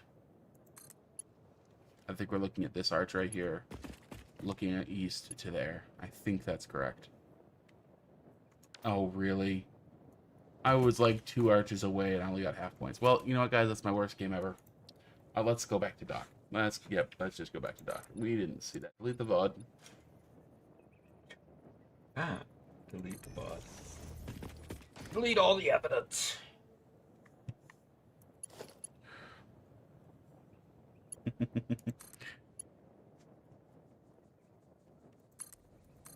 Okay, so before you got up for a minute, the roasted goat popped in. Asks, what do you think are good ways to transport materials early game? I just unlocked fuel power. You just unlocked fuel. You should be pretty close to unlocking trains. Just push to trains then? Yeah, I would just push to trains. You've got trucks already unlocked, most likely. You could move things small distances with trucks. Like, for example, I have a truck line going to that in the distance there that's processing. Thank you, Cat. To that platform over there that's processing some sulfur to make compacted coal for the power plant over here. Mm-hmm. So, and the sulfur mine isn't very far away, so I just have it transported by truck. But over in this area here, I've got oil coming to this platform, and it's done by train because it's across the mountains over there. So, truck kind of to begin with, and then go to trains as quick as you can. Drones you'll unlock later, and they become particularly useful when you've got a lot of mountains to climb or very bad terrain to try to make a train through. But anyway, that's kind of the lay of the land there. That ought to get you through. So Chinko said, Doc, did your other son decide to go off and write his autobiography about how he was playing Satisfactory with you, Doc, and making the Gigafactory so that he'd have something to cherish after you've left us with him? No, he was writing a kind of a, what do I call it, Robert? A trash novel? No, that would signal that maybe there's some romance in it, and I don't think he's a romance writer. But No, he's not. um, Garrett enjoys fantasy lit RPGs, specifically isekai novels. We're all disappointed in him. wow, Mama Doc's disappointed that I'm playing games all day. That's true. So That's you know true. what's new. And first time chat from the professor says, "Hey, Doc." Hey, I thought I'd seen him before, but maybe there was another professor that came and visited us.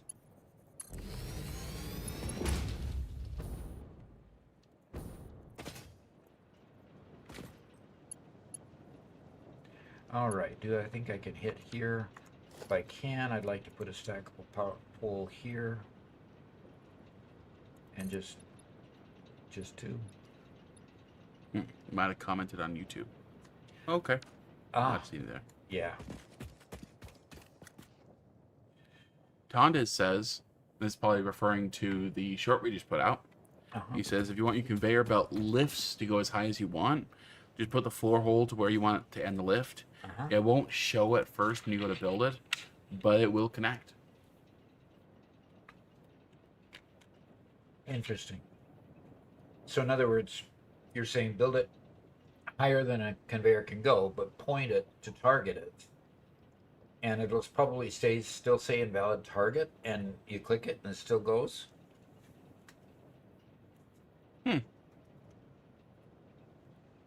First time chat from Evil Arcanist says, "Hey Doc, been watching your YouTube tutorials for a while now. Really helped up my factory game. Pumped I found your live channel."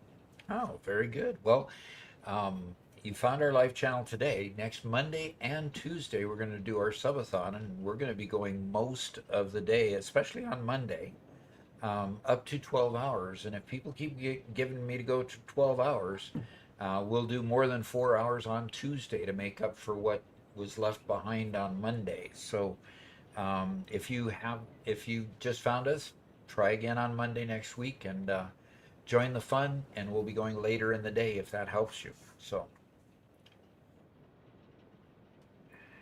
okay, I want to go two different directions with this. So this lower one, I want to go over here, and I'm going to build a deuterium wire plant over here. The challenge I'm having is I don't think I can get that far with one conveyor. I have to apologize because somehow I read it as Evil Arcanist. Uh-oh. Anvil Arcanist. Anvil Arcanist. Oh, he's not evil. He's just hard.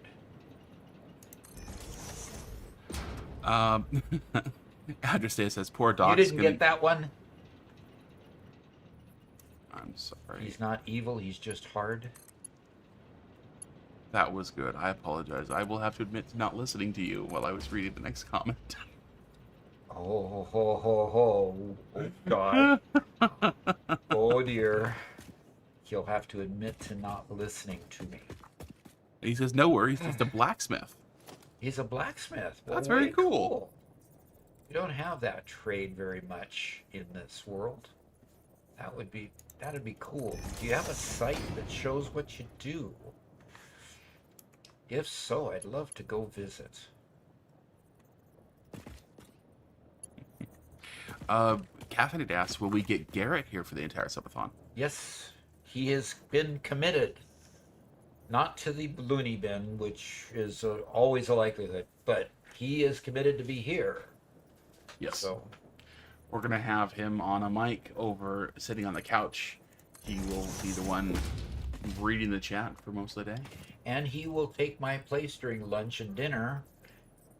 So he'll be actually on screen during lunch and dinner when Robert and Garrett do their challenges between each other. So, yeah. Here, It'll be fun. I'm going to show the stream what we're going to be eating that day, which is going to be pretty funny. I'll pop that up the stream. This is what Garrett and I are going to be eating. Hot monkey nuts.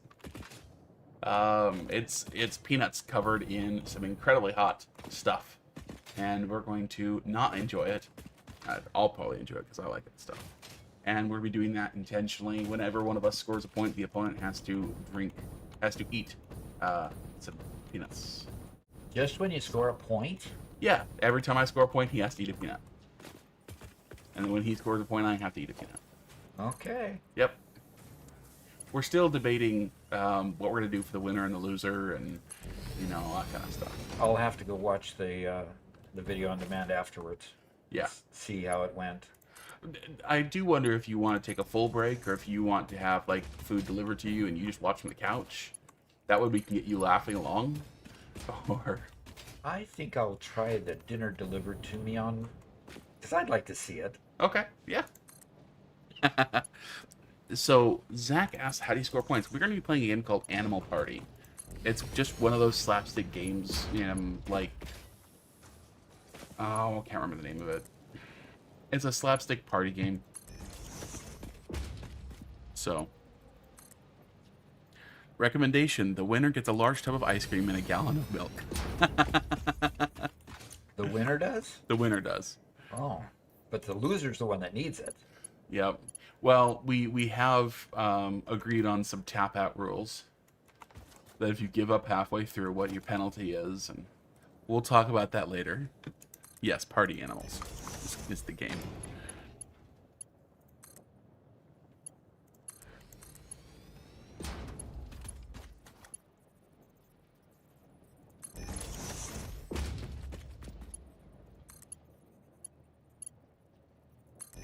Zach asked, Doc, you ever thought about doing a 24-hour gaming stream? I don't think at my age I can survive 24 hours. Yeah. I mean, it's going to be a stretch to go to 12. So, no, I hadn't actually thought of doing 24.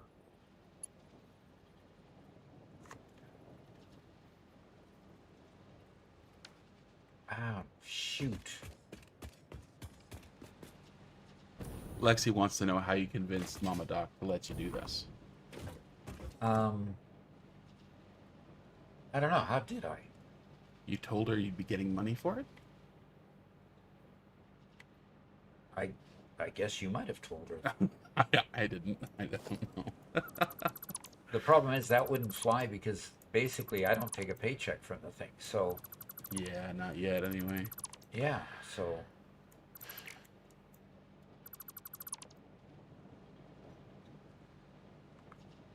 Evil Anvil Arcanist says that Party Animals is a super fun / funny game. Super fun, funny game. Okay. Yeah. Boardman asks, have you all thought about doing Jackbox games with chat? Yeah, we could do that at some point. Actually, that'd be a good activity for Subathon. And what is a chatbot game? Jackbox. You know how what was the app that we used when we were doing during your school streams to have people participate? Oh, yeah. I had to pay for it and I let the subscription go when I wasn't using it Right. anymore. So Jackbox does that same sort of thing where people can join with a code on screen, except it's a bunch of light party games. So, and we would have to figure out which games we're playing because there's a break in that line behind you. Yep. There is. Because, yeah, some of them are a bit more PG-13 than PG. Okay, so we have to kind of watch that out. Watch out for that. Mm-hmm. Okay, so this is the input for the concrete. And the question is, do I turn all these and redo them? Nah. Or do I bring the line over here and go L-shaped in here? Yeah, just bring the line around. And yes, I started repairing this and then ran out of Oh, that's right. industrial beams. So now that I've got industrial beams reloading and not coming to this line here.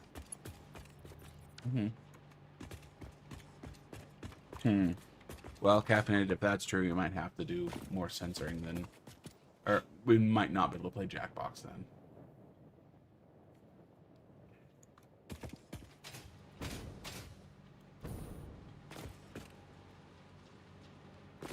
Is Jackbox pretty rank? At times the questions are not PG. No, it's, at least from what I've watched, I've only seen a little bit of it. Unfortunately, it is open just for user-submitted stuff, which means if it's just open for anybody to submit stuff, the chance of somebody submitting something inappropriate is pretty high. Okay. So. And it doesn't get, no way to get it censored before it appears? No, not really. So, yeah, Caffeinated says the game isn't bad, it's the people can do whatever they want. So, we'll have to check and make sure whatever games we play aren't, you know, user-submitted things. It'd be, yeah. So that you can choose the level of play. Yeah. Yep. And Caffeinated says you could hide the code and give it only to trusted members if you were really determined to play it. So yeah, we could just put the code inside of our member Discord so they could jump in, you know, that kind of thing. And that'd be fun.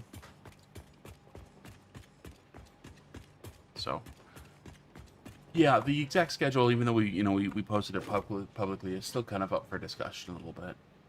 Yep, still working on that. Still a work in progress. We don't have, so, you know, the reason why Garrett and I are joining for that time is, you know, so Doc can have a break, right?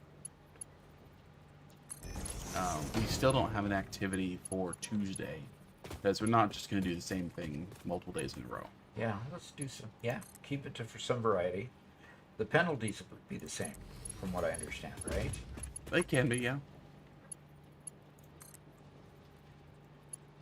So does Garrett like hot stuff or not like hot stuff? He tolerates it. Oh, so it's just level of toleration, not Yeah, there's no straight enjoyment. where it's the opposite for you, right? Yeah, I do enjoy it. Cornman wants us, so Portal 2, by the way, can be played co-op. And Cornman really wants to see that. I agree with that, but Doc has to finish Portal first.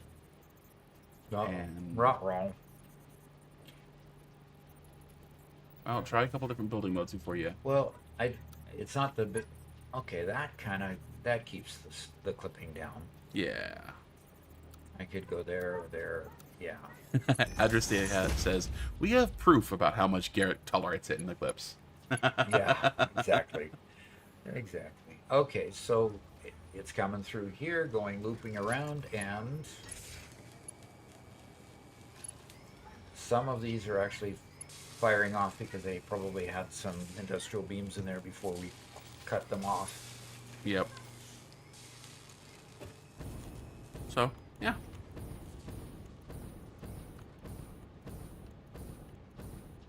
We do have, and something that I'd love to do, but We do have what? What are you commenting on? Garrett and I had a YouTube channel that we started in the pandemic. Yep. And it was something that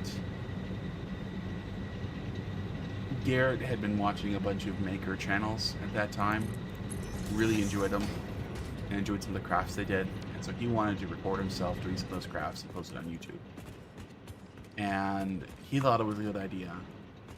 And I had just started editing for Doc some of his earliest videos. I'm like, sure, yeah, I'll help you out and edit. And then I did something funny. I decided that his first edit wasn't going to be just... I decided to make fun of him a little bit. Okay. In that first video. And then we turned it into a whole And that thing. was the last video he did, right? No, we ended up doing 11 videos total, and it became a whole series. And it was comedy skits plus Garrett dressing up and acting as a bunch of different characters, as well as this crafting channel. It's the silliest, funniest thing ever. It's horribly embarrassing for Garrett. Okay. And so I want to find some good excuse to have to make Garrett watch one of those videos on stream. So that could be the penalty for one of them. But the problem is I personally haven't done anything nearly as embarrassing. And so either A, we have to rig it so Garrett has to lose, or B, we have to find something equally embarrassing for me. You could just show some of the early edits from my channel. Yeah, that's not nearly... That's bad, but not nearly so bad. Okay. I will give you a hint. Garrett at one point wore a fake mustache. Yes. And funky hats. And a lot of funky hats. He powdered his hair. Yeah. Cordman says, Garrett sounds like Garrett's a theater kid, but adult. A theater adult without any Kinda? training. Yes.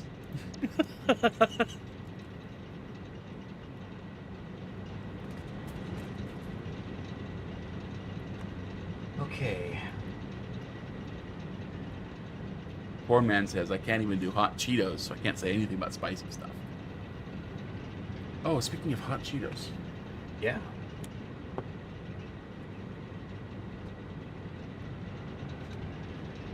Okay. We need 6 of these things.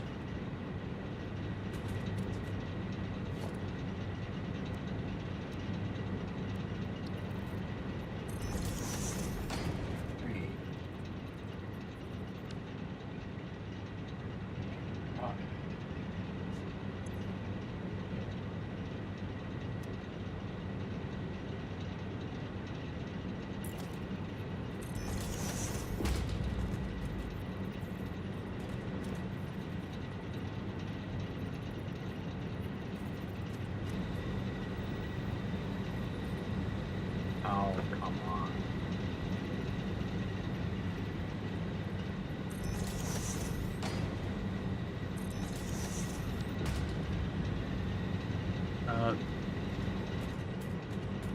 Chingo says, what about GeoGuessr with Chat Guesser? Have you heard about that before? No, I have not. GeoGuessr with chat. Well, we've been playing GeoGuessr for a little bit on stream. Yeah, we've been playing a knockoff version of it. Yeah. So I bet Chat Guesser wouldn't work with it, but I have not heard about that. I'll have to look it up. Edgersdale says, just make sure when you end up in Minecraft, you need to make sure there aren't any creepers misusing the rides, because they cause damage I have to repair.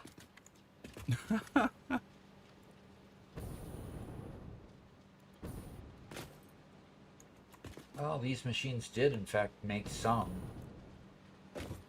heavy modular frames. In fact, these are still working over here. So, Okay. they obviously had some beams loaded in them. Oh, hold on. Oh, never mind.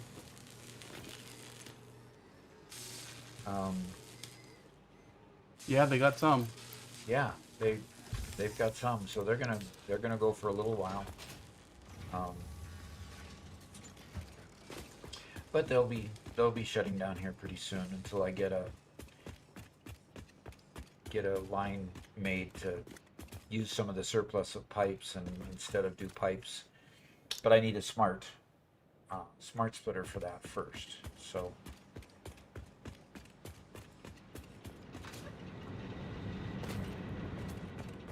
Okay, another technical question, this time from the professor. Alrighty. Says, Doc, sometimes something I struggle with is placing splitters and mergers on shafts, and knowing which entry for a priority merger or exit on a smart splitter is which. Do you have any hints? Okay, let me read that one. Yeah. Placing splitters and mergers on shafts. What are you calling shafts? A lift. On a lift. Okay. Which entry or exit? Mm-hmm. Oh. Yeah, which side is left and right? Okay. You should see the indicator on the. You should see the indicator on the individual.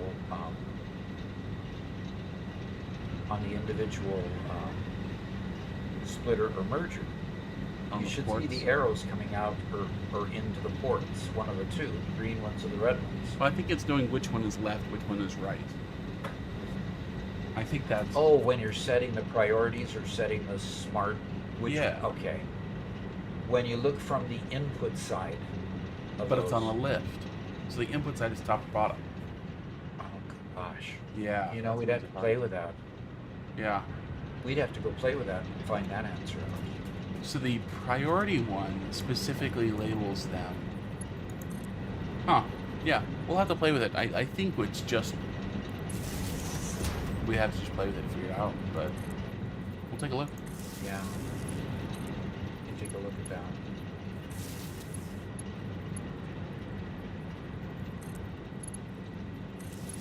And Ryan said, I never knew you could use the quick search as a calculator. Oh, really? The N here? Yeah. Yeah. Yeah, it's pretty cool. Yeah. Pretty cool. That's actually the thing that's on our list for the next set of undocumented tips. Yeah, those things you can't read anywhere, but just you discover. Yeah.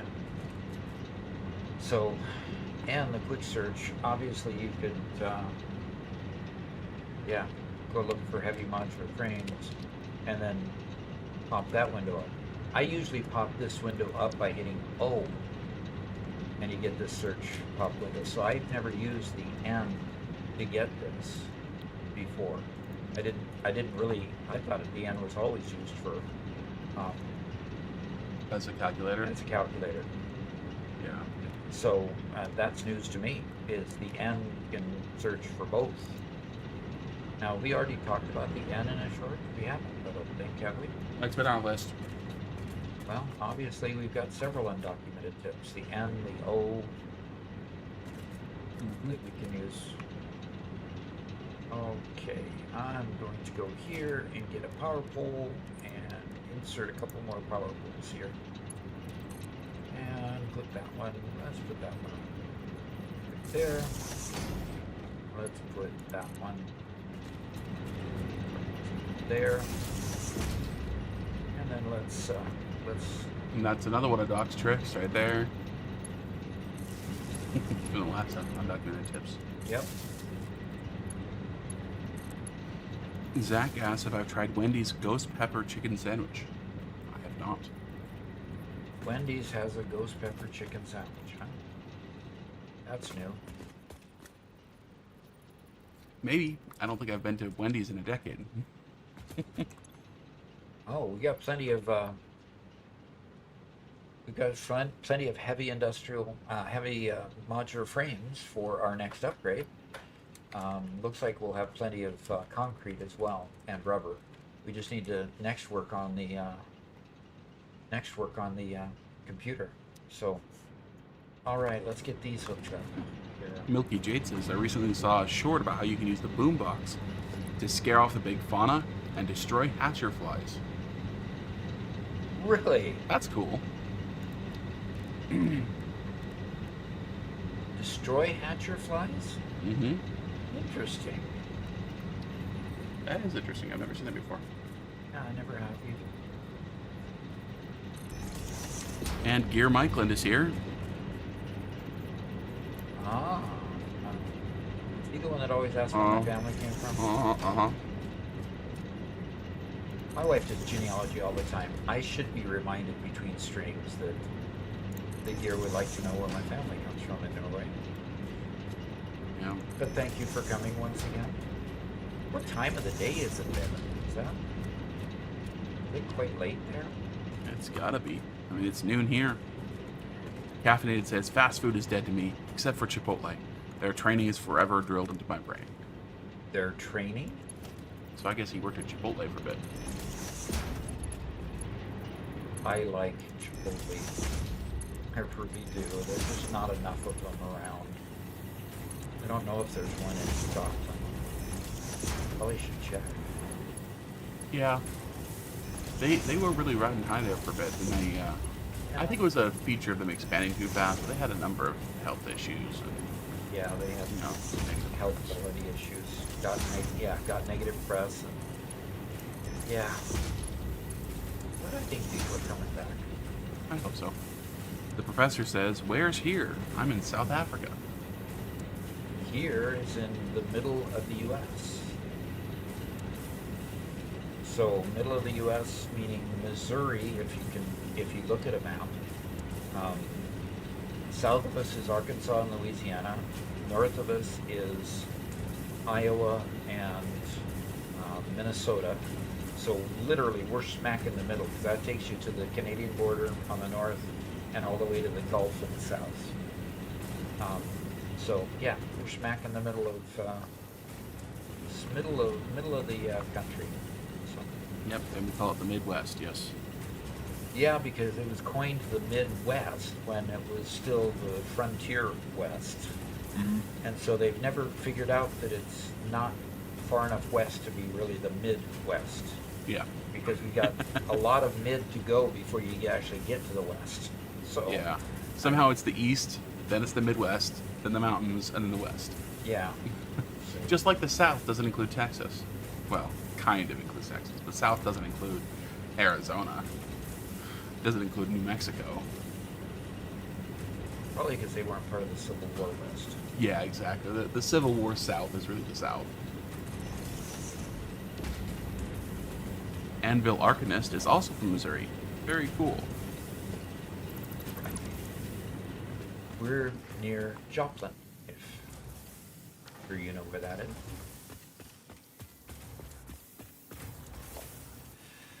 Okay.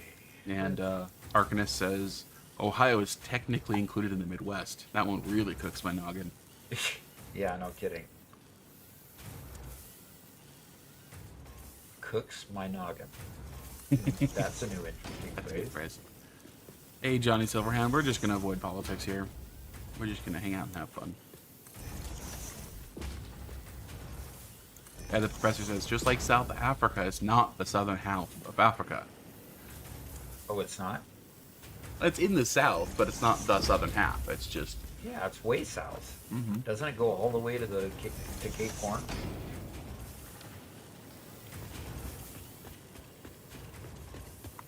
If I remember my geography right. Arcanist says, oh, I do. I lived in Excelsior Springs, just a bit northeast of Kansas City. Yeah, we were looking for houses there before we settled on the house near Joplin. He says, I do miss Missouri sometimes, left in 2013. Yeah, a lot of good things to miss about Missouri. A lot of good things not to miss about Missouri too. Yeah, it's hot. The monkey's here. He says, what's crack-a-lackin', my funky and freaky friends?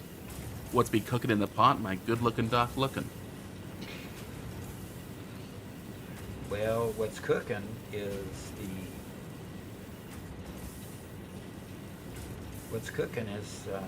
a live stream for Monday that's going to include a subathon where you can add time to the clock, and we won't just go the normal 4 hours, but every sub we get or every sale we get on the store or every donation that we get is going to add to that clock until you keep me here for a full 12 hours. And then I'll go take a break and get some sleep and come back at 8 o'clock the next morning and do it again. Mm-hmm.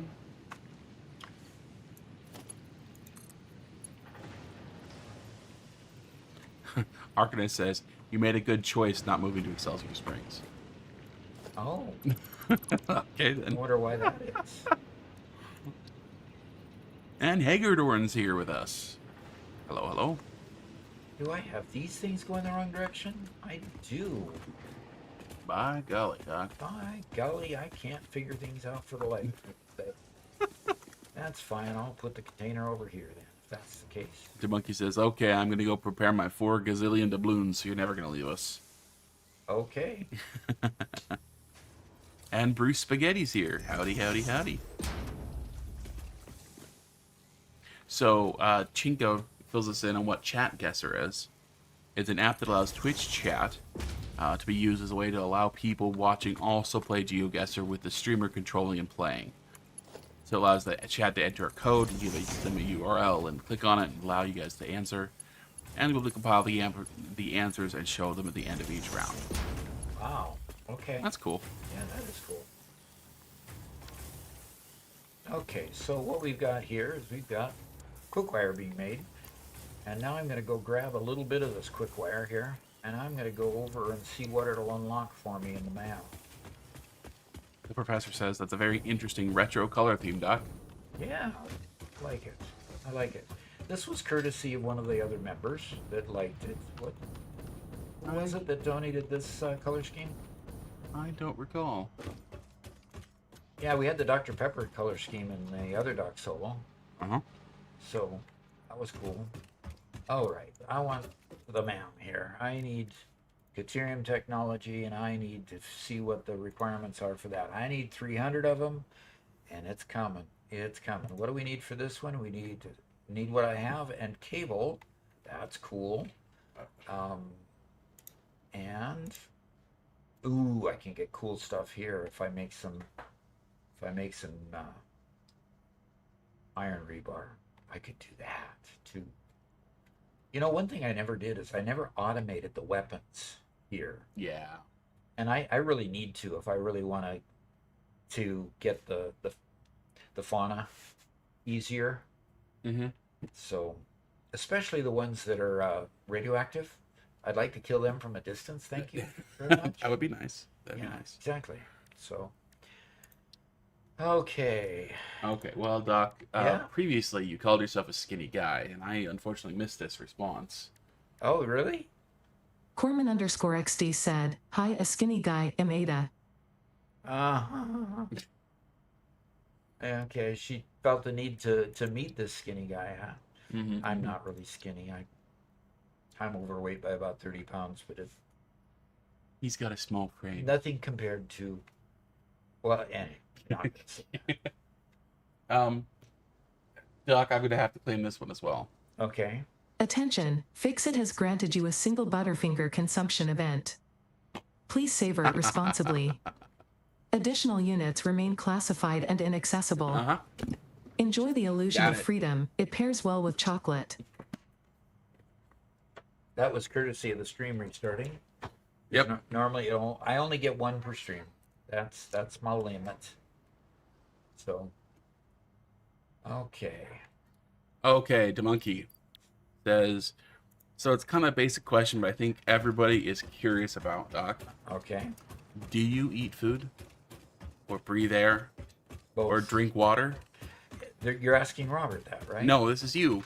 Okay. And most important, do you own 12 waffle elephant gnomes? I do not own 12 waffle elephant gnomes. That's a weird question. Let's clarify, he doesn't own any gnomes of any kind. No, I don't own any gnomes. Ah. Can one own a gnome? That's the question. That's a good question. So Arcanist says, Excelsior has some charm, but the underbelly started showing more since my childhood. Like a daycare on my walk to school is now a biker bar. Oof. Yeah, that's part of the reason why we moved from the Seattle area, because Yeah. you know, creepy stuff started making its way in the manner of Zipline unlocked. basically When equipped, the zipline Casino. facilitates. Note, based on. okay. We had a we had a huge casino move up in Marysville on the Tulalip Reservation there. Mm-hmm. And when the Tulalip Reservation decided to get heavy into gaming and have a casino complex there, you know, the crime rate just soared. Yeah.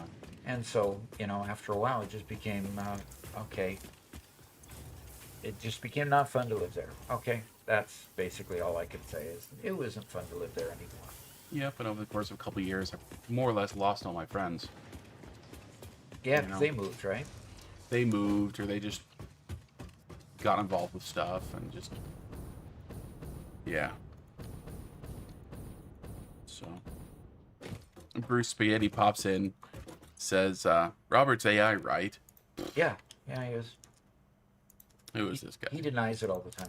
But Yeah, he says, I have gaming buddies, not friends. Yeah. Cornman says Marysville's kind of turned into a Power not Pole Mark well-liked II area. unlocked. This provides additional. Yeah, a not well-liked area, that's disappointing. basically because of the stuff that's moved its way in. I mean, when it got to the point where you could drive, you didn't want to take your child and drive down the main drag in Everett because of the shops you'd see on either side. You know, it was time to, you know, time to head on out, because especially if you wanted to raise a kid. I mean, my youngest, what was he, in first grade or second grade at the time? We moved to Marysville. I mean, to O'Fallon. How Yeah, old was something like that. Spencer? And you were still in element. No, you weren't in element. You were just getting ready to go on I a was mission. 18 when we moved. Yeah, and so Garrett and Spencer were in elementary school still. So when we moved away from there, and we found a much better environment to raise kids in here than Yeah. than there. Cornman says Marysville and Everett are both kind of the slums now. That's really sad, because they were the towns that you moved to in order to get away from the challenges in, Seattle and Bothell and all that metro area, all the way there and north. But yeah. Okay. Well, I've got new power poles unlocked. Awesome. Yay. Mark II. Yep.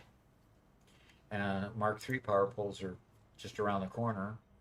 I just need to get the high speed connector. Yeah. Yep.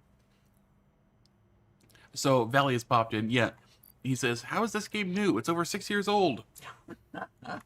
Yeah, I'm just messing around with stream titles. Just having fun.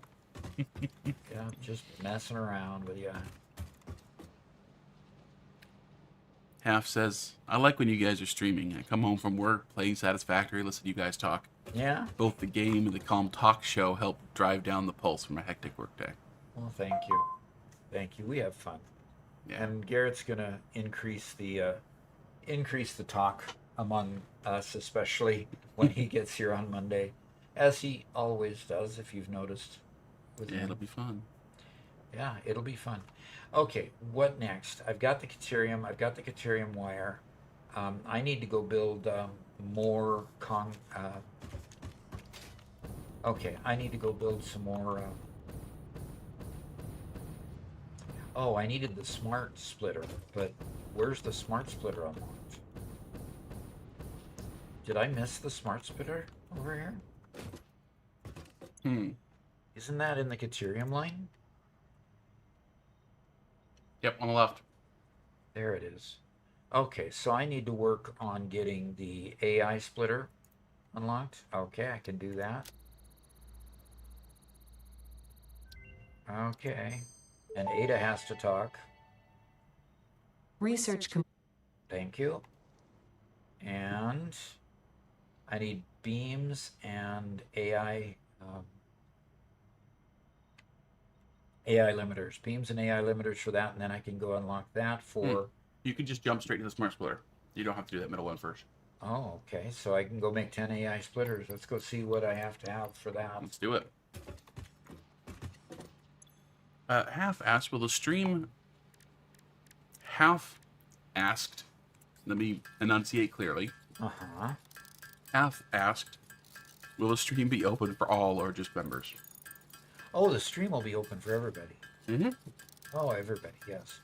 The only members-only stream that we do is when we do our recording on Friday, and we actually stream through Discord on that day in the members-only section.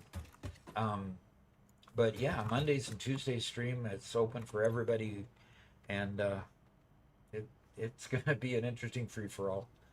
Very interesting free-for-all. Hey, I've got smart splitters, folks. Nice.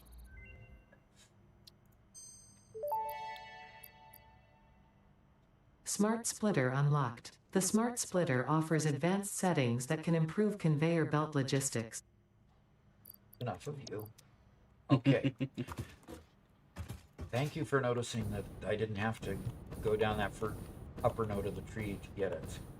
Okay.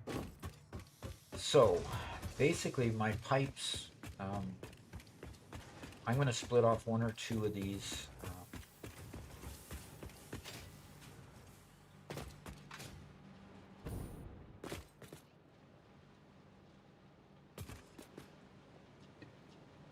Okay, we have a technical question from Johnny Silverhead. A technical question.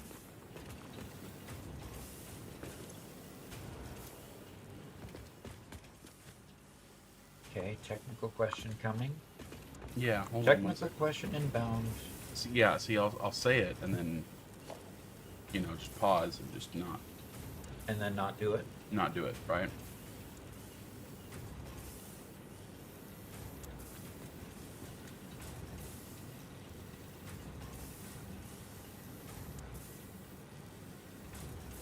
Okay, so Johnny Silverhand says, right now I'm planning my first nuclear power plant. Do you think 20 control rods per minute? I think he's talking about the electromagnetic control rods. Will be enough for the uranium fuel rods in order to set up a decent fuel plant. Oh, for the uranium? Yeah, is 20 enough to make the uranium fuel rods? I thought our calculations were more than that. So 20 electromagnetic control rods would allow you to make 4 uranium fuel rods per minute. So that would be needing 200 encased uranium cells. 200 encased uranium cells, depending on your... Yeah, Robert's looking it up in the calculator there. Yeah, that'd be 400 uranium per minute. So that would be using 1/3 of a pure node that's fully overclocked to Mark 6. Yeah, it just entirely depends. Yeah, I think Bruce Spaghetti's answers is the best. He says, usually try to build enough to use an entire uranium node at 100%. And use Satisfactory Modeler to build it out.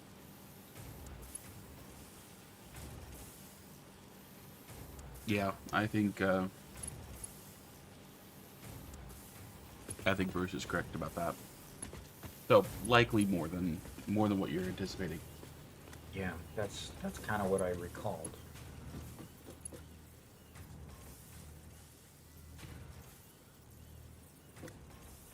Cornman says, there's a house being built near my job.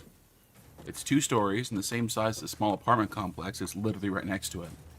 The guy building it's for his family and is paying for it as he gets money. Been in progress for 3 years and it's an eyesore. Oh, That's too bad. yeah, no kidding.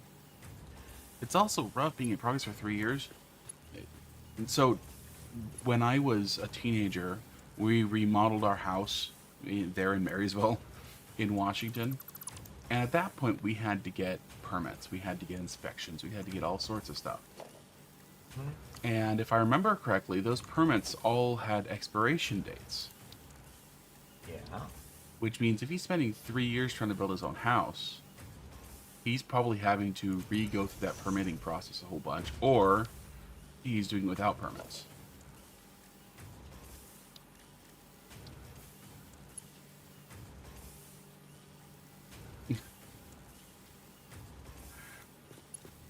Lexi says, Doc, I decided to share why Robert's Pioneer of the Month. I asked about the info from the subathon, and he had it on Discord in 5 minutes. You, however, gave up on Ethereum 2 weeks ago when the stream crashed, and it took 2 weeks to get back to it. Oh. Okay, I'll have to do better. The Definitely have to do better. The monkey says, Doc, you also just like to make a big sandwich out of ice and water bottles in bulk so you can just walk down the stairs and get to the upper floor just to make a big butterfly extra battery? Cannot say I've ever done that, no.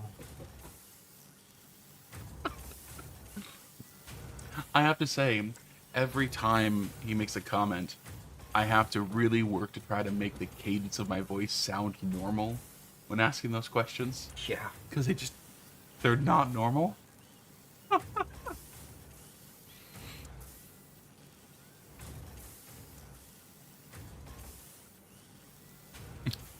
Some wild questions, says Arcanist. Yes, that is the monkey with drip. That's him. That's just what he does. Yep, that's him. That's part of why we love to be together, because we have all kinds of personalities doing interesting things. So, He's there. All right. Anvilar. Okay. Yeah, entertaining. Very entertaining. Okay, so I've got the Caterium wire. I've got the new power poles, so I don't have to put dozens of power poles up, as you see. Um, Isn't that so nice? yeah, that'll be nice going forward anyway. What does it take to make them? Pardon? What does it take to make them? Do you have enough of that being made? Let's see. Um, Rods and Caterium wire and Why don't you have more Caterium wire being uploaded? because I haven't put an uploader up there yet. Oh, okay. That's just stuff you That's handle. something I need to take care of. Oh, okay.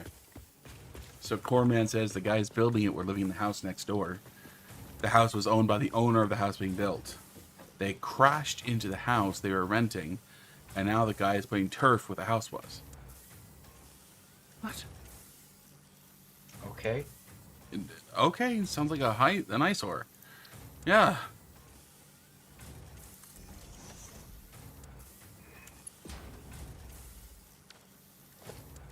Alrighty. It actually seems like a fairly common thing. You know, see the person who has the half-finished mansion. You know, Yeah. I started building and I was going to pay for it as I go, and then things changed, and yeah. Yeah. And then you hear of people who actually have real mansions, and you hear about them being destroyed to make a condo or something like that. Mm-hmm. There was a socialite in his last name was Potter, and there was a socialite.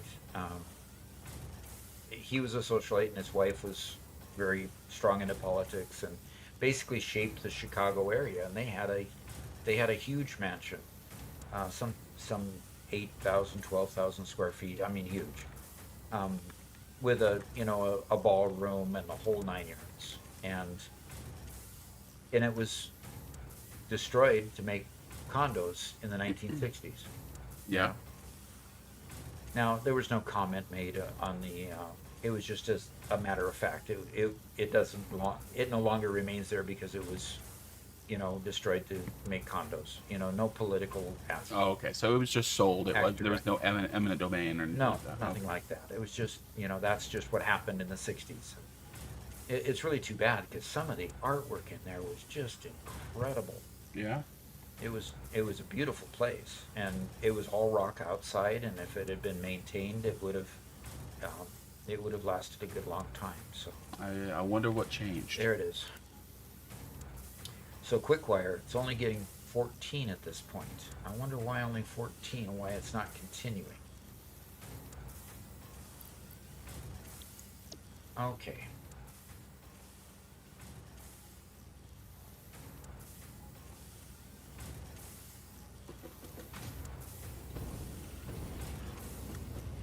Lexi says, Robert, I now have a large ore refinery in Dune Awakening in my home.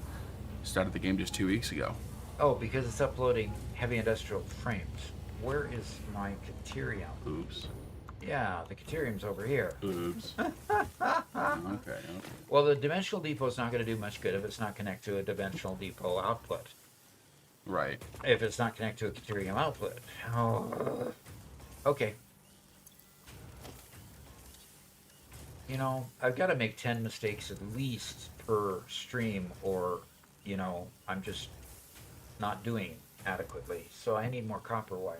Why do I not have enough copper wire?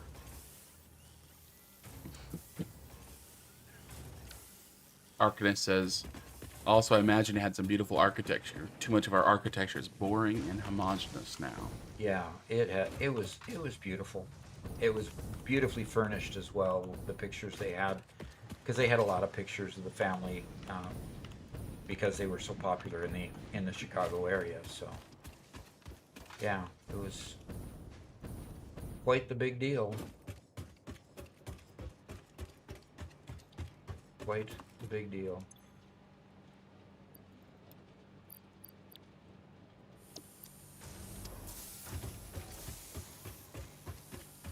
Quite the big deal. Cover the architecture in spaghetti if you want to enhance its beauty. That's Mega Meaty Bacon Man's input. That's the Or way for turn bacon. Turn it into a spaghetti factory. I've seen good, the chain spaghetti factory, by the way, I'm talking about. Um, the chain spaghetti factory was my mother's favorite place to go when she was with us. And so whenever her birthday came around, we'd go to the spaghetti factory and celebrate. So that was always our fun thing to do. Unfortunately, eventually the spaghetti factory kind of changed its recipes a bit and slimmed down on this and that. And isn't the fun place to go? But the Seattle area has a spaghetti factory downtown that was made in an old warehouse. Oh yeah, yeah, that one's the best. Yeah, and other spaghetti factories around the country. In fact, there was one in Town and Country, I think it was, just outside of O'Fallon in the St. Louis area. And it was just a cookie cutter made to look like a warehouse type of thing. So it wasn't as fun. Yeah, Cornman says it has the trolley inside of it. Yes, Uh-huh. yes, it does. And loved to go to that place. Went there many times. And then went to Ivor's Acres of Clams on the Seattle waterfront many times. I don't know if it's still there. Once Ivor passed away, it kind of morphed after a while. Ivor Haglund, quite the character. Quite the character. Every once in a while, I go Google and see if I don't know. Is Ivor Haglund got his old commercials on YouTube? If he did, they were incredibly cool. And his biggest stunt was there was a wreck that happened close by his fish and chips outlet there, not Acres of Clams because that was a full restaurant, but the fish and chips outlet, and it was carrying ketchup. So he moved his portable French fry maker and fish and chips maker out to where the wreck was, where they were trying to clean up all this ketchup, and said, "Hey, come here, you got free ketchup."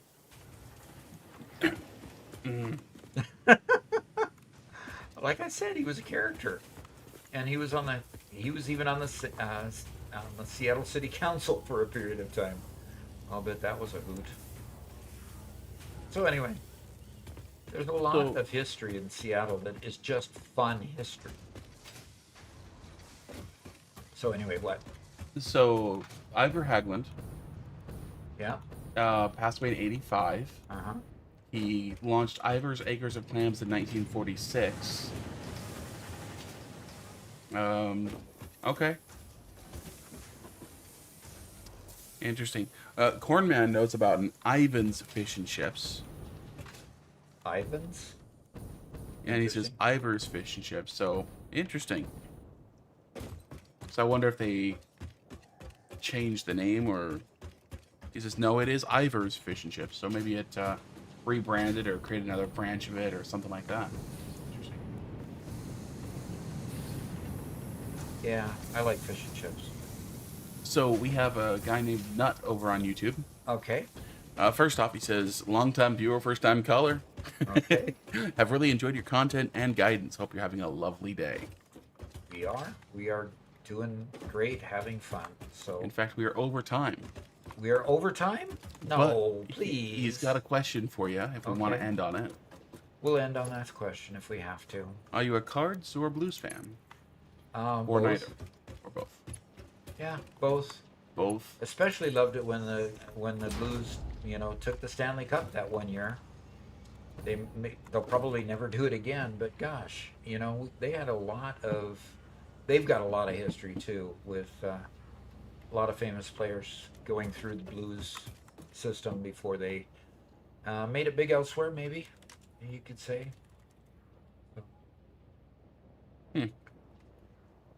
Anyway, here we go again.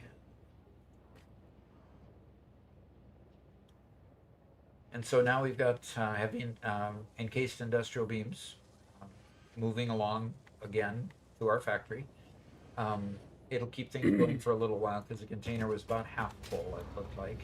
Nut says 2019, I was there and at the parade. It was crazy. Yeah, it was. It was really fun in the Blues Parade. And of course, then in 2007 and 2011, when the Cards took the World Series, that was a lot of fun. Mm-hmm. So we lived there the whole time during that stuff going on, and then moved. When COVID happened, we decided to sell our house shortly after COVID, and look for a place back. We lived with our daughter and their mother-in-law. Britta had a mother-in-law suite that we inhabited for a period of time, and that's where I launched my tech channel, where we got our teeth sharpened. No, we launched the tech channel before then. Before we moved down there. Yes, it was Okay. kind of a. We started it in O'Fallon before. At the beginning of the pandemic. At the beginning of the pandemic, and Yeah. then later on, we moved and built the channel. Um, we built up the channel in Cabot. Basically, it became monetized in Cabot, so Yeah. it's modest. It really is modest. Pays about $40 a month. That kind of Wahoo. thing. Yeah, But we haven't had to touch it in years. Yeah, we haven't touched it, so it's just been straight revenue for 100% revenue. All right. Well, what's your hardware, Doc? My hardware is. Where do you pull up the screen that actually has my hardware so I can say it correctly? Just type in system. Okay. System information. Yeah. All right. I'll give you a whole bunch of data right there. Yep. That'll give the whole thing. Let's kind of make it a little bit smaller. Can you make it bigger? Let's make it a Okay. bit smaller. Can we make it bigger? What? Hard. Okay, so I have an Asus Tech motherboard with Republic of Gamers Strix Z790 with gaming Wi-Fi. Never use the Wi-Fi on it, of course. 128 gigs of onboard memory. Oh. And what, Robert? Oh. You thought it was 256? I think you've been saying 256 because we're tied. Oh dear, I gotta upgrade. Okay, so video cards on it. I have a 4070. It's a 13th generation 3000 megahertz 24 core i9 processor. And this doesn't tell the video cards, but the video cards is 4070 with a 2060 as backup. So it powers through most everything I need to, which is good. I think, Robert, you have a 12th gen i7 in yours? Yes. So our main PCs are pretty good to power through, and Robert has a 4070 to power through the editing of the videos. And so Yeah. See, I got 128 gigs because I do video editing. That's still way pushing it. I could have done with half that. Doc got 128 because he couldn't get less than me. So 4070 Ti is what I have, the RTX 4070 Ti. It shows the onboard graphics, but who cares about that? And then a GeForce RTX 2060 Yeah. for the secondary My monitor. my cards are better than Doc's because I got a 3070 and a 4070 Ti. Yeah, the 3070 came out of my PC. Didn't it? The 4070 came out of your PC. I bought a 3070. You bought 2 4070s, but they wouldn't fit your PC. So I traded you the 2060 for the 4070. Okay. And that's only because it would improve my editing speed. So Yeah, and he laughs about it because, I just planned to have a mega machine, and the machine wouldn't. 2 of those huge video cards wouldn't fit. Sadness, but that's my hardware specs, and won't need to upgrade that for a little while anyway. It handles this game in ultra mode just fine, so I could stream with it. So yep. all right, thanks everybody for coming. Running okay. Lexi says she runs a i7 147K 64 gig RAM and a 4080. That's great. Really need a 128 upgrade. Yeah, probably do. No, you don't. No, you don't. Okay, we got a first time chat that asks, when do you stream? We normally stream at 9 o'clock on Mondays and Tuesdays and Thursdays. We stream on both Twitch and YouTube, so you can come join us on either. Um, on next week, though, we're going to be starting an hour early, so I don't have to go an hour later at the end of the time because it's our subathon. So next Monday and Tuesday, we'll start at 8 o'clock. We're kind of expecting to go 12 hours on Monday, hopefully. First if 4 everything hours works free. okay.